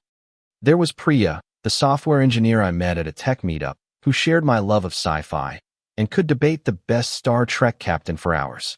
We had chemistry, but when she suggested I meet her friends after a month of dating, I panicked and ended things. There was Kelly, the artist who painted desert landscapes and had a laugh that made me want to make her laugh as often as possible.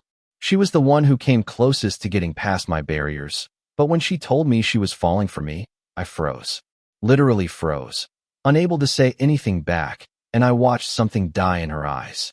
"You're a good person, Marcus," she said when we broke up. "But you're not ready, and I can't wait for you to be ready when I don't even know if you'll ever be." I knew she was right. I knew I was sabotaging good things out of fear, but knowing it and being able to stop doing it were different skills. "You're protecting yourself, Dr. Kwan observed after I told her about Kelly. "And that's not wrong, but you're protecting yourself from connection, not just from pain. And eventually you have to ask yourself, what's the point of healing if you never let anyone see that you're healed? What if I get hurt again? What if you do? What if you open up and someone disappoints you or leaves you or breaks your heart? You survived it before, you'd survive it again. But the alternative, to stay closed off forever, that's just a different kind of death." Her words haunted me. A different kind of death. That's what I was choosing. Every time I held back, every time I ended things before they could get serious, every time I chose safety over vulnerability, I was surviving. But was I living? In May, I went back to Oregon for the first time since I left. Not to Portland. I wasn't ready for that. Maybe never would be. But to the coast, to a town called Cannon Beach that I'd always wanted to visit, but Sarah had never been interested in. I rented a cabin for a long weekend. I brought my bike, my books, and nothing else. I spent the days cycling up the coastal highway, watching the ocean crash against rocks that had been there for millennia and would be there for millennia more. I spent the nights reading by the fireplace, listening to the sound of the waves and the wind and my own thoughts. On the second night, I went for a walk on the beach. It was late, past 10 p.m., and the beach was mostly empty. Just me, the ocean, and a sky full of stars you could never see in Phoenix.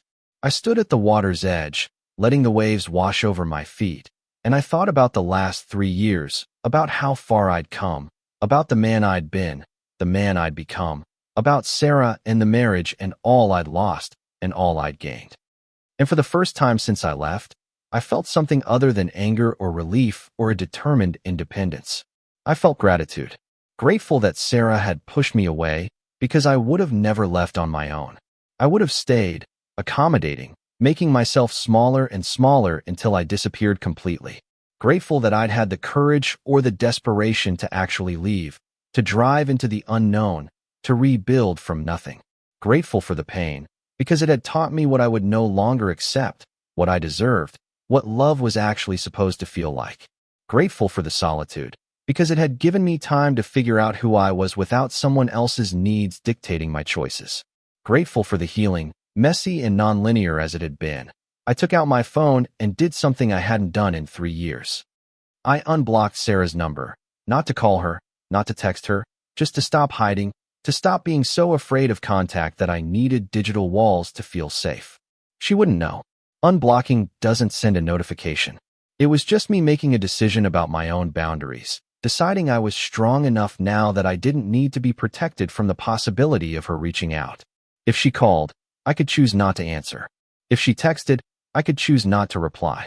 But the choice would be mine, made from strength instead of fear.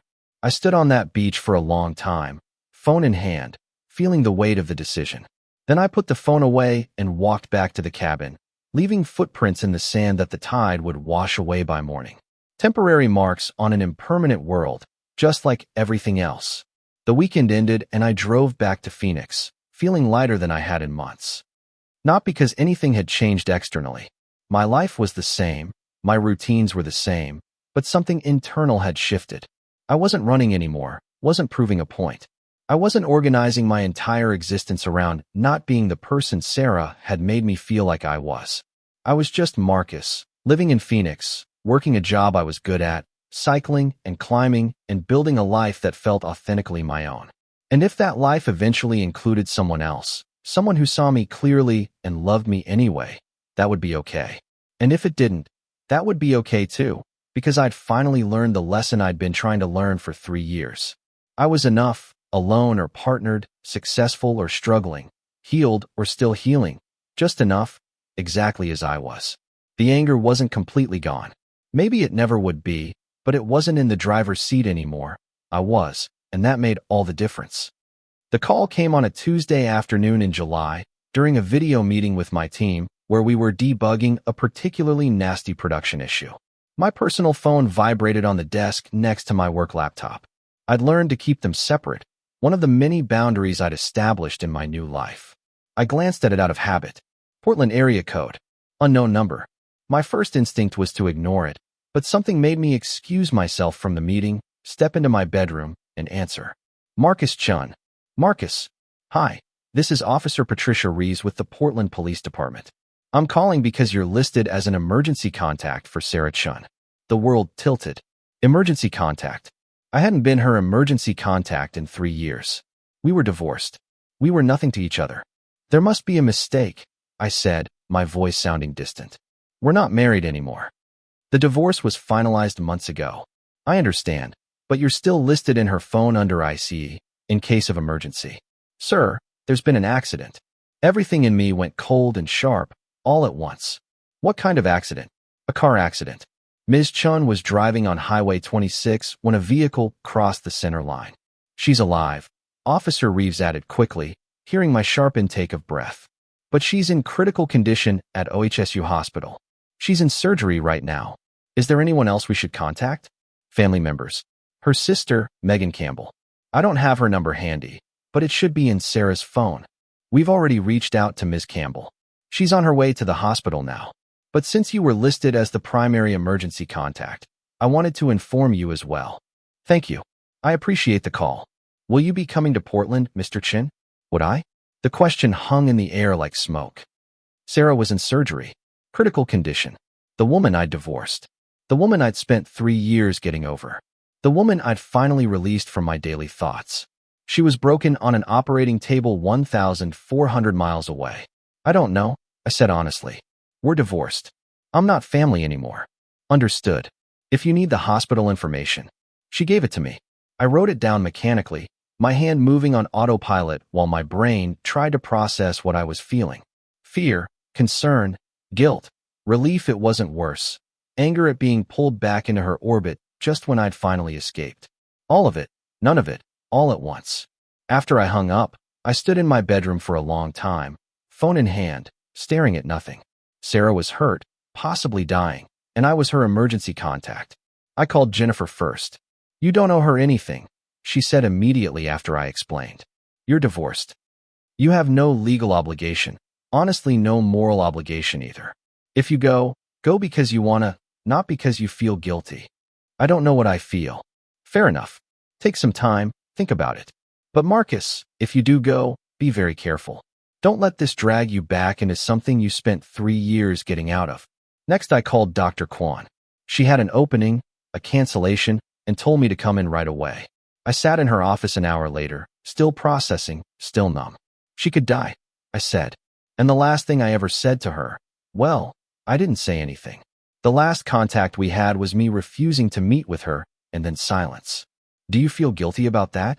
"I don't know. Should I?" "That's not for me to say. What do you feel?" I tried to identify it. This tangled mess in my chest. Fear. Not for her, exactly, but fear that if she dies, I'll never get to.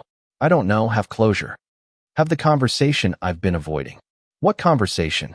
The one where I tell her I forgive her, or I don't, or it doesn't matter anymore, because I've moved on. I don't know, something. The letter I never answered, the meeting I never took. I thought silence was the answer, but now I'm wondering if I was just hiding. Dr. Kwan leaned forward. "Marcus, this is a crisis. Your nervous system is activated. You're going to feel all sorts of things that aren't rational or consistent. That's normal. The question you need to answer isn't what do I feel, but what do I need? I need her to be okay. I need to not be responsible for whether she's okay or not. I need to have already dealt with this instead of having it thrown on me by a call from a stranger. You need a lot of contradictory things. That's normal too. So let's simplify. Do you want to go to Portland?" Did I? The thought of getting on a plane, of re-entering that city, of potentially seeing Sarah broken in a hospital bed, it made my stomach turn. But the thought of not going, of staying in Phoenix and wondering, of living with the possibility that she died and I chose not to be there, that felt worse. "I think I have to," I said. "For her, for me, so I don't spend the rest of my life wondering." Dr. Kwan nodded. "Then go, but set boundaries before you do. Decide what you're willing to give and what you're not. Decide how long you'll stay. Decide what contact, if any, you'll have with her if she wakes up. Don't just react. Choose." I spent the rest of the afternoon making arrangements. I called Dave. I explained the situation in vague terms. Family emergency. I need to be in Portland for a few days.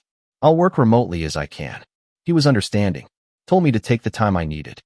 I booked a flight for early the next morning. I found a hotel near the hospital. I packed a bag with enough clothes for 3 days.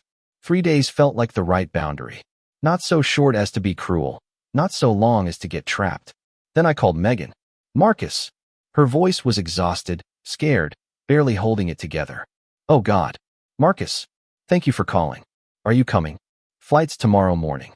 "How is she?" "She's out of surgery. They had to remove her spleen and repair her liver. She has a shattered pelvis, broken ribs, a collapsed lung. They have her in a medically induced coma to let her body heal. The doctor said the next 48 hours are critical." I closed my eyes, trying to picture Sarah. Strong, stubborn, infuriating Sarah, so broken they had to put her to sleep. "I'm so sorry, Megan. She's going to want to see you when she wakes up. She's going to want you to be there. Megan, let's focus on her waking up first. Marcus, I know things have been complicated. I know you have every right to hate her, but she never stopped." "Megan," I interrupted gently. "Let's not do this now. I'm coming because it's the right thing to do, not because I'm hoping for a reunion. I need you to understand that." "I understand. I'm sorry. I'm just scared. I can't lose my sister." "You won't.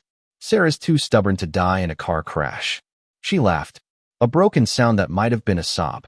"That's true, God. That's true." After I hung up, I sat in my apartment as the afternoon turned to evening, thinking about the strange geometry of relationships. How you could spend years with someone, know them intimately, build a life together, and then spend more years apart, becoming strangers, building separate lives. and how something like this could collapse all that distance in an instant, pull you back into their orbit whether you wanted to be there or not. I didn't sleep much that night. I just lay in bed, running through scenarios, conversations, outcomes. What if she woke up and wanted to talk? What if she didn't wake up? What if I got there and realized I still had feelings I thought I'd buried? And what if I felt nothing at all? The flight the next morning was uneventful. A direct shot from Phoenix to Portland. 2.5 hours to recross the 1,400 miles I'd driven 3 years ago in the opposite direction. I watched the landscape change below me. Desert giving way to mountains. Giving way to the lush green of the Pacific Northwest, Portland looked exactly the same. Overcast sky, the threat of rain, that particular palette of green-gray colors I once found charming and now just found gray. The city hadn't changed. I had. I took a rideshare to the hospital, checked into my hotel, dropped my bag, and walked over to OHSU before I could talk myself out of it. The ICU was on the 8th floor. Sterile white walls, the smell of antiseptic and fear. That particular quiet that exists in places where people are trying not to die. I found the waiting room and saw Megan immediately. She looked like she hadn't slept in days, hair pulled back in a messy ponytail, wearing yesterday's clothes. Marcus. She stood up when she saw me, and for a moment I thought she was going to hug me.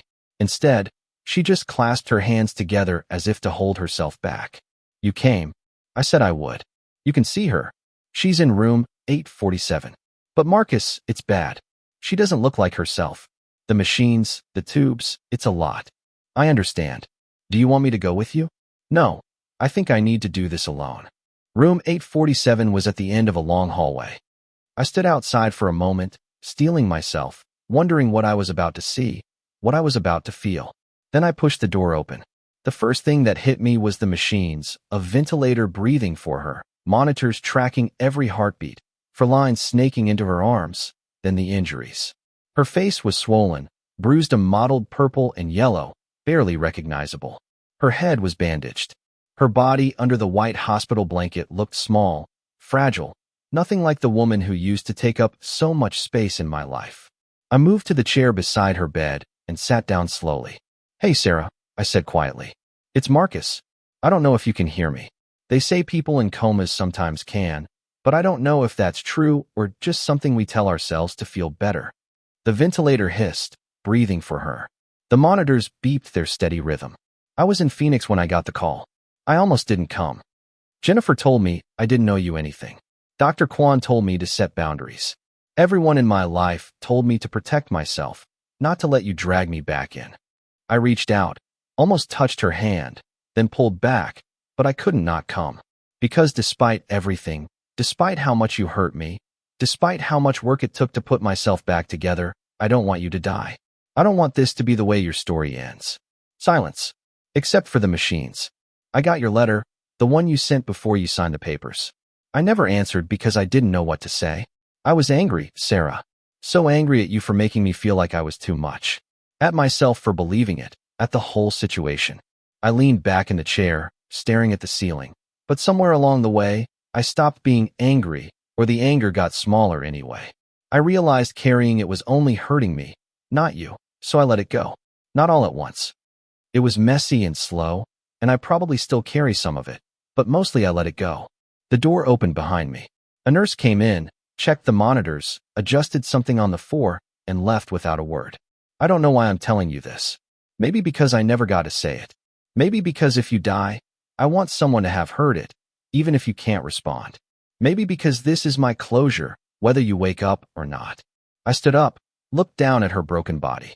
This woman who had been my whole world, and then my worst wound, and now was just a person. A person who'd made mistakes, a person who'd hurt me, a person who was hurting. I forgive you, I said. For what it's worth. I forgive you for the things you said, the things you did, the ways you made me feel small. I forgive you because holding on to it was slowly killing me, and I chose to live instead. I moved to the door, then stopped. But forgiving you doesn't mean I want you back. It doesn't mean we get a second chance. It doesn't mean any of this was worth it. It just means I'm done carrying your debt. Whatever happens when you wake up. If you wake up, we're still divorced. We're still over. This is just me, coming full circle, saying the things I needed to say. My hand was on the doorknob when I heard it. A sound so soft I almost missed it under the rhythm of the ventilator. A small, pained moan, but unmistakably human. I turned around. Sarah's eyes were still closed, her body still, but I'd heard it. I was sure I'd heard it. I walked back to the bed, leaning in close. Sarah, can you hear me? Nothing, just the machines. Then her hand, the one without the 4, twitched slightly. The fingers contracted as if trying to reach for something. I hit the call button for the nurse. My heart pounding. Sarah, if you can hear me, twitch your fingers again. Her hand moved. Definitely, intentionally moved. The nurse came in, saw what I was seeing, and immediately called for the doctor.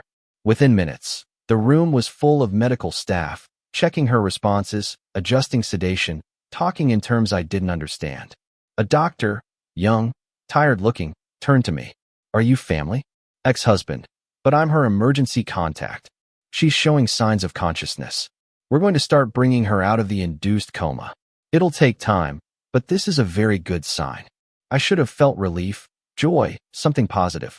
Instead, I felt trapped because Sarah waking up meant Sarah would know I was here. Sarah would want to talk. Sarah would have expectations I wasn't sure I could meet. I'd come to say goodbye to a woman in a coma, a one-sided conversation where I could say what I needed and leave. But now she was waking up, and everything I'd carefully constructed, the boundaries, the closure, the clean ending, was about to get very, very messy. They brought Sarah out of the induced coma slowly, carefully, like coaxing someone back from a cliff's edge. I watched from the doorway as the doctors adjusted medications, monitored her responses, spoke to her in calm, measured tones. Sarah, if you can't hear me, squeeze my hand. Her fingers moved, weak but determined. Good, very good. Sarah, you've been in an accident. You're in the hospital. You're safe. Can you open your eyes for us? I should have left. I should have walked out while she was still unconscious, unaware I was there. I should have honored the boundaries I'd set, the 3-day limit, the emotional distance I'd worked so hard to maintain, but I stayed rooted to the spot, as if I were the one hooked up to the machines, unable to move. It took 40 minutes of gradual waking, of her body remembering how to respond to commands, of consciousness returning in fragments. Her eyes fluttered, half opened, closed again, opened. The breathing tube was still in, so she couldn't speak, but her eyes roamed the room, confused, scared, searching. They landed on the doctor, on the nurses, on the monitors, then on me. I watched recognition dawn slowly. First confusion. Who was that? Then focus, then something that looked like disbelief. Her hand moved, reaching for me, or trying to.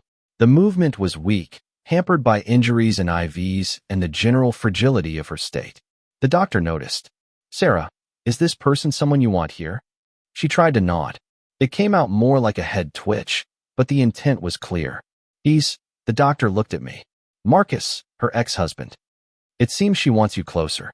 Every instinct I had was screaming to leave, to maintain distance, not to let this moment erase 3 years of carefully constructed boundaries. But there was something in her eyes. Not manipulation, not calculation, just fear. Raw, genuine fear. I walked to the bedside. I'm here, Sarah. You're okay. You're going to be okay. Her eyes filled with tears. They spilled over, running down her bruised face, and she fumbled for my hand with clumsy, uncertain fingers. I let her take it. I felt her squeeze with what little strength she had. We're going to remove the breathing tube, the doctor said. She's strong enough now, but I need you to stay calm, Sarah. This will be uncomfortable, but it will only take a moment. The removal was brutal to watch. Sarah gagged, coughed. Her whole body tensed in pain and panic, but then it was out, and she was breathing on her own, and the machines confirmed what we could all see. She was alive, truly, independently alive. Marcus, she whispered. Her voice was wrecked, raspy from the tube. You're really here? I'm here. I thought. When I saw you, I thought I was dying. That you were a hallucination. She coughed, wincing at the pain it caused. How long have I been here? 2 days, the doctor answered. You were in a serious accident. Sarah, you're very lucky to be alive. Your sister is in the waiting room. We'll bring her in shortly, but first I need to examine you. Make sure everything's working properly now that you're conscious. The doctor gave me a meaningful look. It was my cue to leave, but Sarah's hand tightened on mine. Don't go. Please don't go. I know. Please, I know I don't have the right to ask. I know we're divorced. I know you probably hate me, but please just stay. I looked at the doctor. He shrugged slightly. It's up to you. I'll step out for the exam, I said carefully. But I'll be in the waiting room. You promise? I promise. Her hand reluctantly released mine, and I walked out into the hallway on legs that didn't feel entirely steady. Megan saw me coming and was on her feet immediately. She's awake, conscious, asking for you.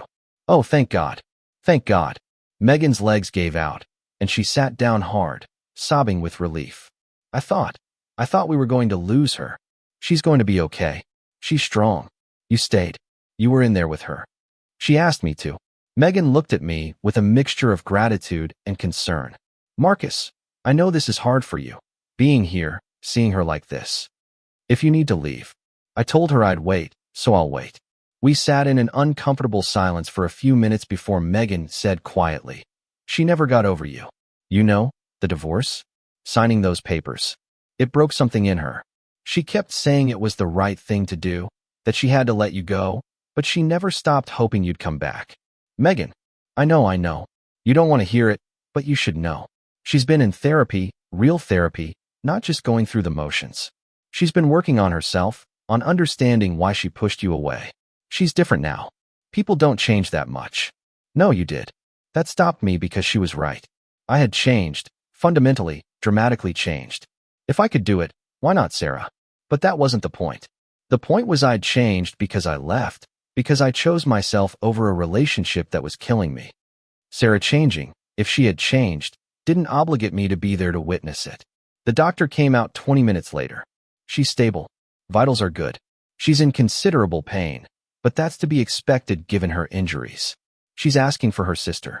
Megan went in, and I stayed in the waiting room, thinking I'd give them time alone. But 10 minutes later, a nurse came out. Marcus? She's asking for you too. Both of you. Both of us. I followed the nurse back into room 847. Sarah looked a little more alert now, a little more present. Megan was sitting beside her, holding her hand, crying quietly. Hey, Sarah said when she saw me. Her voice was still rough, but stronger. You kept your promise. I said I would. Thank you for coming. Megan told me you flew in from wherever you are, that you didn't have to. You're still listed as my emergency contact. The police called.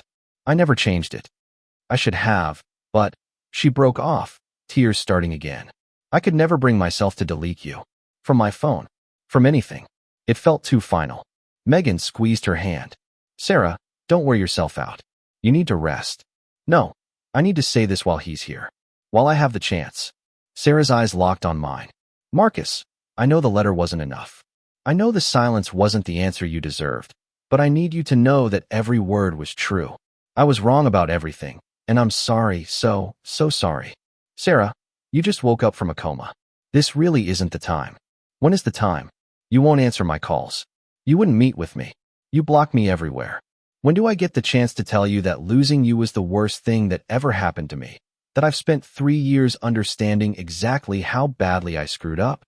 The machines beeped steadily, a counterpoint to her words. This accident, she continued. When I was in the car, when I saw the other vehicle coming, when I knew I was going to be hit, all I could think was that I would never get to tell you. I would never get to make you understand. And then I woke up and you were here, and I thought maybe I was getting a second chance. Maybe the universe was giving me one more shot at. Stop. My voice came out harsher than I intended. Sarah, stop. This is not a second chance. This is not the universe giving you anything. This is me being a decent human being and showing up when my ex-wife was in critical condition. It doesn't mean we're getting back together. It doesn't mean I've forgiven everything. It doesn't mean anything except I'm not a monster who would let you die alone. Silence. Even the machines seemed to hold their breath. I know, Sarah said quietly.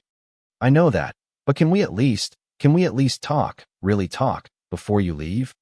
I don't think that's a good idea. Please, I'm not asking for forever. I'm not asking for us to try again. I'm just asking for one conversation. One honest conversation where we both get to say what we need to say. I looked at Megan, who was carefully not looking at either of us. This wasn't fair. None of this was fair. I'd done the work, built the boundaries, created a life where Sarah was a closed chapter. And now here she was, broken in a hospital bed, asking for the one thing I'd promised myself I wouldn't give. I'll think about it, I said finally. But right now, you need to rest. You almost died, Sarah. You need to focus on healing, not on us. Us, she repeated like the word was precious. You said us. Force of habit. There is no oh. Right, of course. I'm sorry.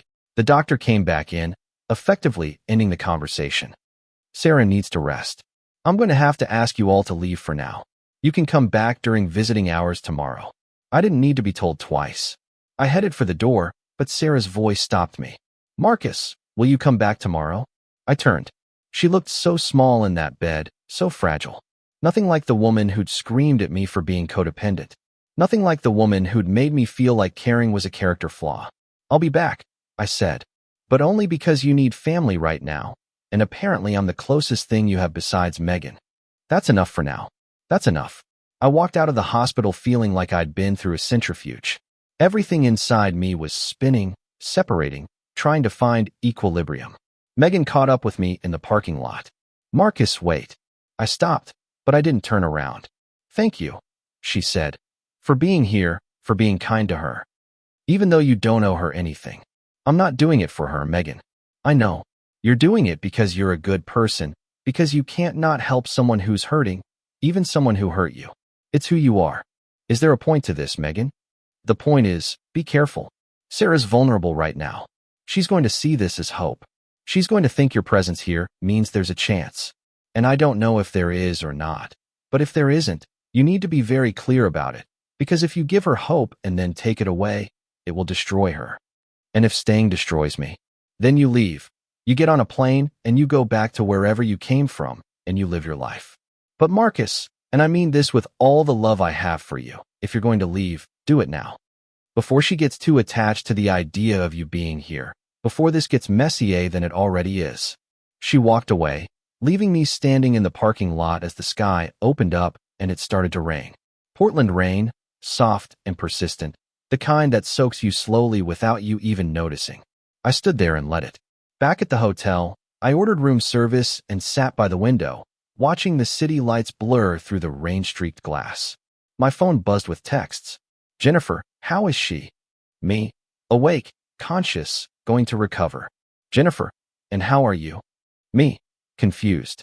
She wants to talk. Really talk. I told her I'd think about it. Jennifer, Marcus, as your friend. Don't. Nothing good can come of that conversation. You've moved on. Stay moved on. But had I? If I'd really moved on, would I be here? Would I have dropped everything to fly to Portland? Would I have held her hand while she cried? Would I have promised to come back tomorrow? Dr. Kwan's words echoed in my head.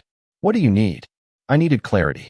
I needed to know if this pull I was feeling towards Sarah was genuine concern or just old patterns reasserting themselves. I needed to know if the forgiveness I'd felt in her hospital room was real or just pity masquerading as healing. I needed to talk to someone who understood what I was going through. I called Rachel. Marcus, everything okay? No, I'm in Portland.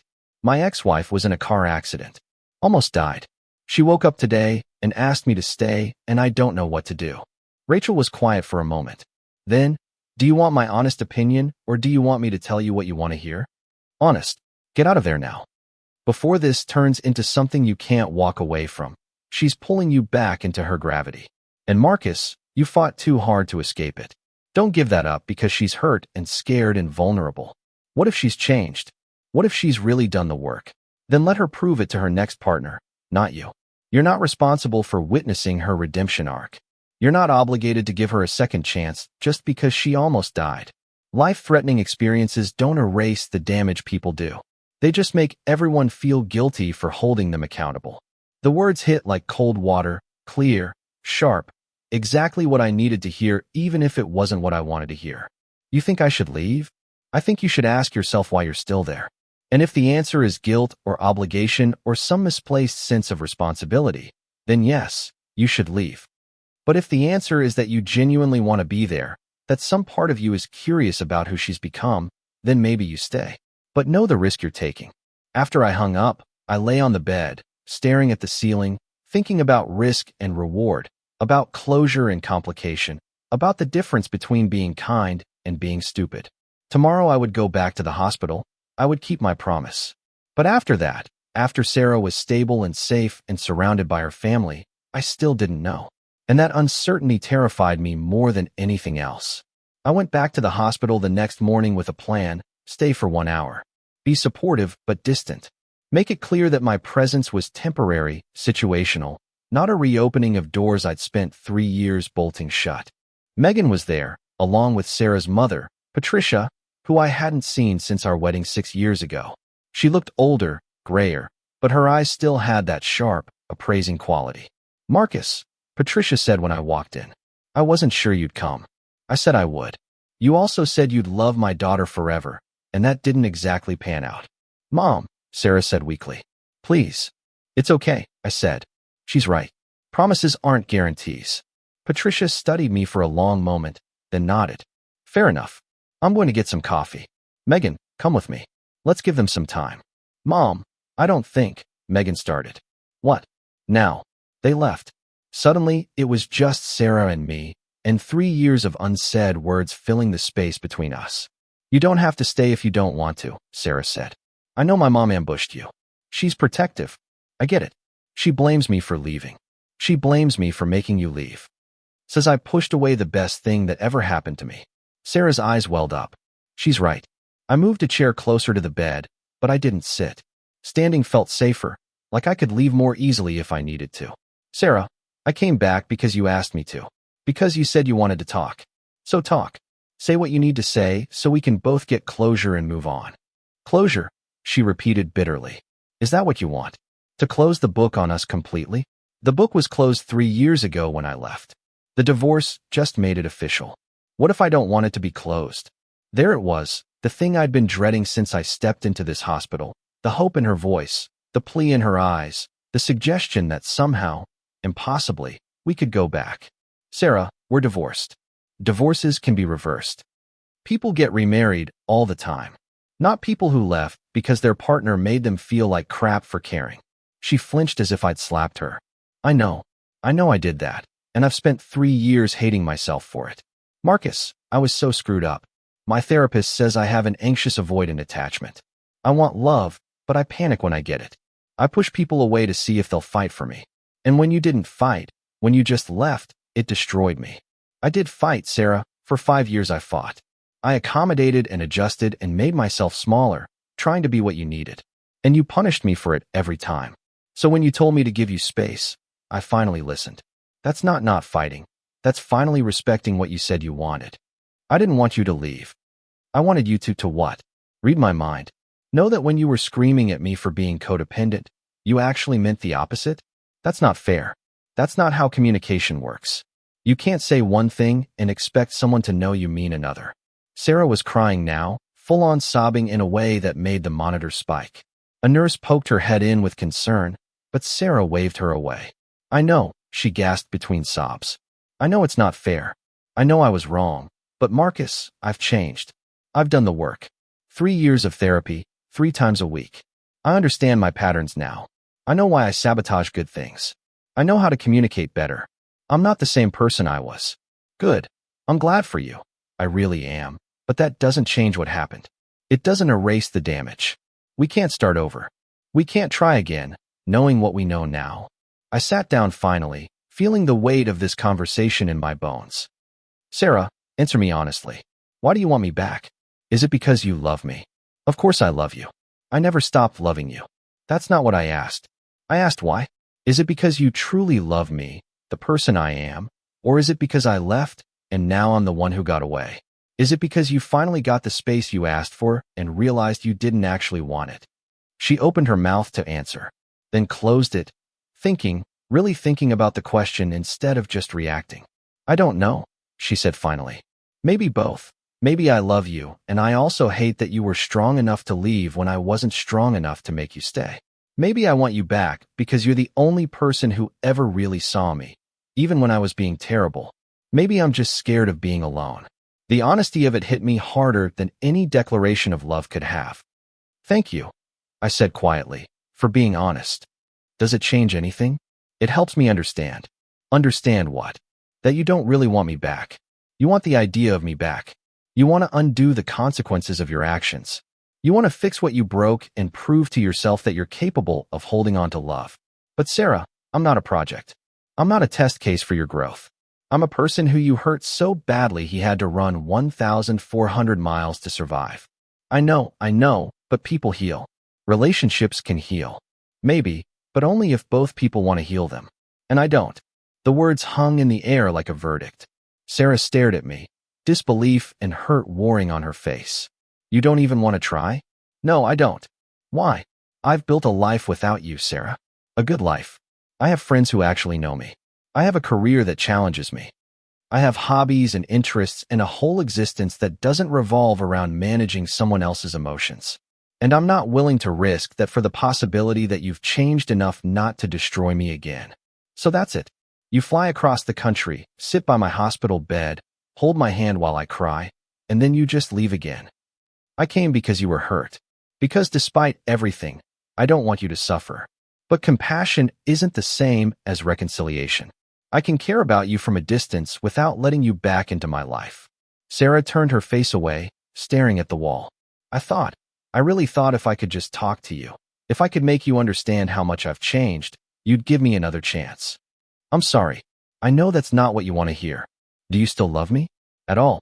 The question I'd been avoiding, the one I'd asked myself 100 times in the last 3 days. I love the person you were when we first met, I said carefully. I love the memory of what we had before it got toxic. But the woman in this bed, I don't know you anymore. And honestly, I don't want to, because getting to know you means risking getting hurt again, and I've worked too hard to heal to go back to that place. So this is really goodbye. This is really goodbye. She turned back to look at me, and something in her expression had shifted. Not acceptance, exactly, but resignation. The look of someone who'd played her last card and watched it fail. Can I ask you one more thing? Sure. Did you ever regret leaving? Even once, in 3 years, did you wish you'd stayed and tried to fix it? I thought about lying, about being kind, but she'd been honest with me, and I owed her the same. No, not once. Leaving you was the best decision I ever made.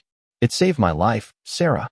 Not in a dramatic way, but in a real, fundamental way. I was disappearing in our marriage, becoming this small, anxious version of myself I didn't recognize. Leaving, choosing myself, it gave me my life back. So I guess I did you a favor by being terrible enough that you had to leave. Maybe you did, but that doesn't mean I owe you a thank you by coming back. Megan and Patricia came back then, carrying coffee and the kind of forced cheerfulness that comes from trying to pretend you didn't just overhear a painful conversation through a thin door. How are we doing? Megan asked brightly. We're done, I said, standing up. Sarah and I have said what we need to say. Marcus is leaving, Sarah said flatly. He's going back to wherever he came from. I probably won't see him again. Patricia looked between us, reading the room. Probably for the best. Sarah needs to focus on healing, not on reopening old wounds. Agreed, I said. I moved toward the door, but Sarah's voice stopped me one last time. Marcus, I really am sorry for everything. I know that doesn't change anything, but I need you to know that I see it now. How badly I treated you. How much I took you for granted. And if I could go back and do it differently, I would. I turned. I believe you. But we can't go back. We can only move forward. And my forward doesn't include you. Will you do one thing for me before you go? What? Will you forgive me? Really, truly forgive me. Not for me, but for you, so you can let it go completely. I thought about the letter I'd written to myself on the beach in Oregon, about the work I'd done in therapy, about the anger I'd already released because carrying it was killing me. I already have, I said. I forgave you months ago, Sarah. I just never told you because you didn't need to hear it. I needed to do it, and I did. So you can rest easy knowing I'm not carrying any anger or resentment. I'm just carrying the knowledge that we weren't right for each other. And I'm okay with that. Thank you, she whispered, for everything, for coming, for the time you did, for being kinder than I deserved. Take care of yourself, Sarah. Really work on the things your therapist is helping you with. Not for me, not for your next relationship, but for you, because you deserve to be happy. Just not with me. I walked out of room 847 for the last time, leaving behind the ghost of who I used to be and the woman who'd unintentionally forced me to become someone better. In the hallway, Megan caught up with me. That was brutal, she said. But necessary, I think. Yeah. For what it's worth, I think you're right. You two aren't good together. You bring out the worst in each other. Or she brought out the worst in herself around you. I don't know, but this is the right call. Then why do I feel like a monster? Because you're not a monster, because you can do the right thing and still feel bad about the pain it causes. That's called being human. We stood there for a moment in the sterile hospital corridor, and then Megan did something unexpected. She hugged me. A real, tight, genuine hug. Thank you for being the kind of person who shows up even when it's hard. Sarah didn't deserve it, but you gave it to her anyway. That says everything about who you are. Take care of her, Megan. I will. And Marcus, wherever you've been these 3 years, Phoenix or Seattle or Timbuktu, I hope it's been good to you. I hope you're happy. I am. Finally, I walked out of the hospital and into the Portland rain. It was harder now, not the soft drizzle from yesterday, but a real downpour. I stood in the parking lot and let it soak me, washing away the last 3 days, the last 3 years, the last vestiges of Marcus and Sarah. When I got back to my hotel, I changed my flight, not for the next day as I'd planned, but for that same evening, the last flight out, leaving in 4 hours. I couldn't spend another night in this city. Couldn't risk Sarah's mom calling again or Megan texting with updates or my own doubts creeping in to make me question my decision. I packed my bag, checked out early, took a rideshare to the airport. At the gate, waiting, I pulled out my phone and went through my pictures.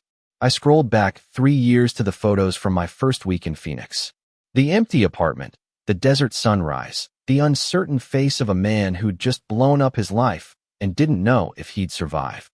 Then I scrolled forward, through months of progress, pictures from the gym, pictures from climbing trips, group photos with friends who knew me as I was now, not as I used to be. Screenshots of work accomplishments, evidence of a life fully lived. I looked like a different person. I was a different person. The plane boarded.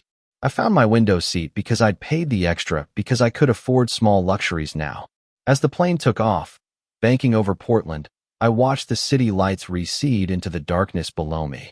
Somewhere down there, Sarah was recovering, processing our conversation, coming to terms with the finality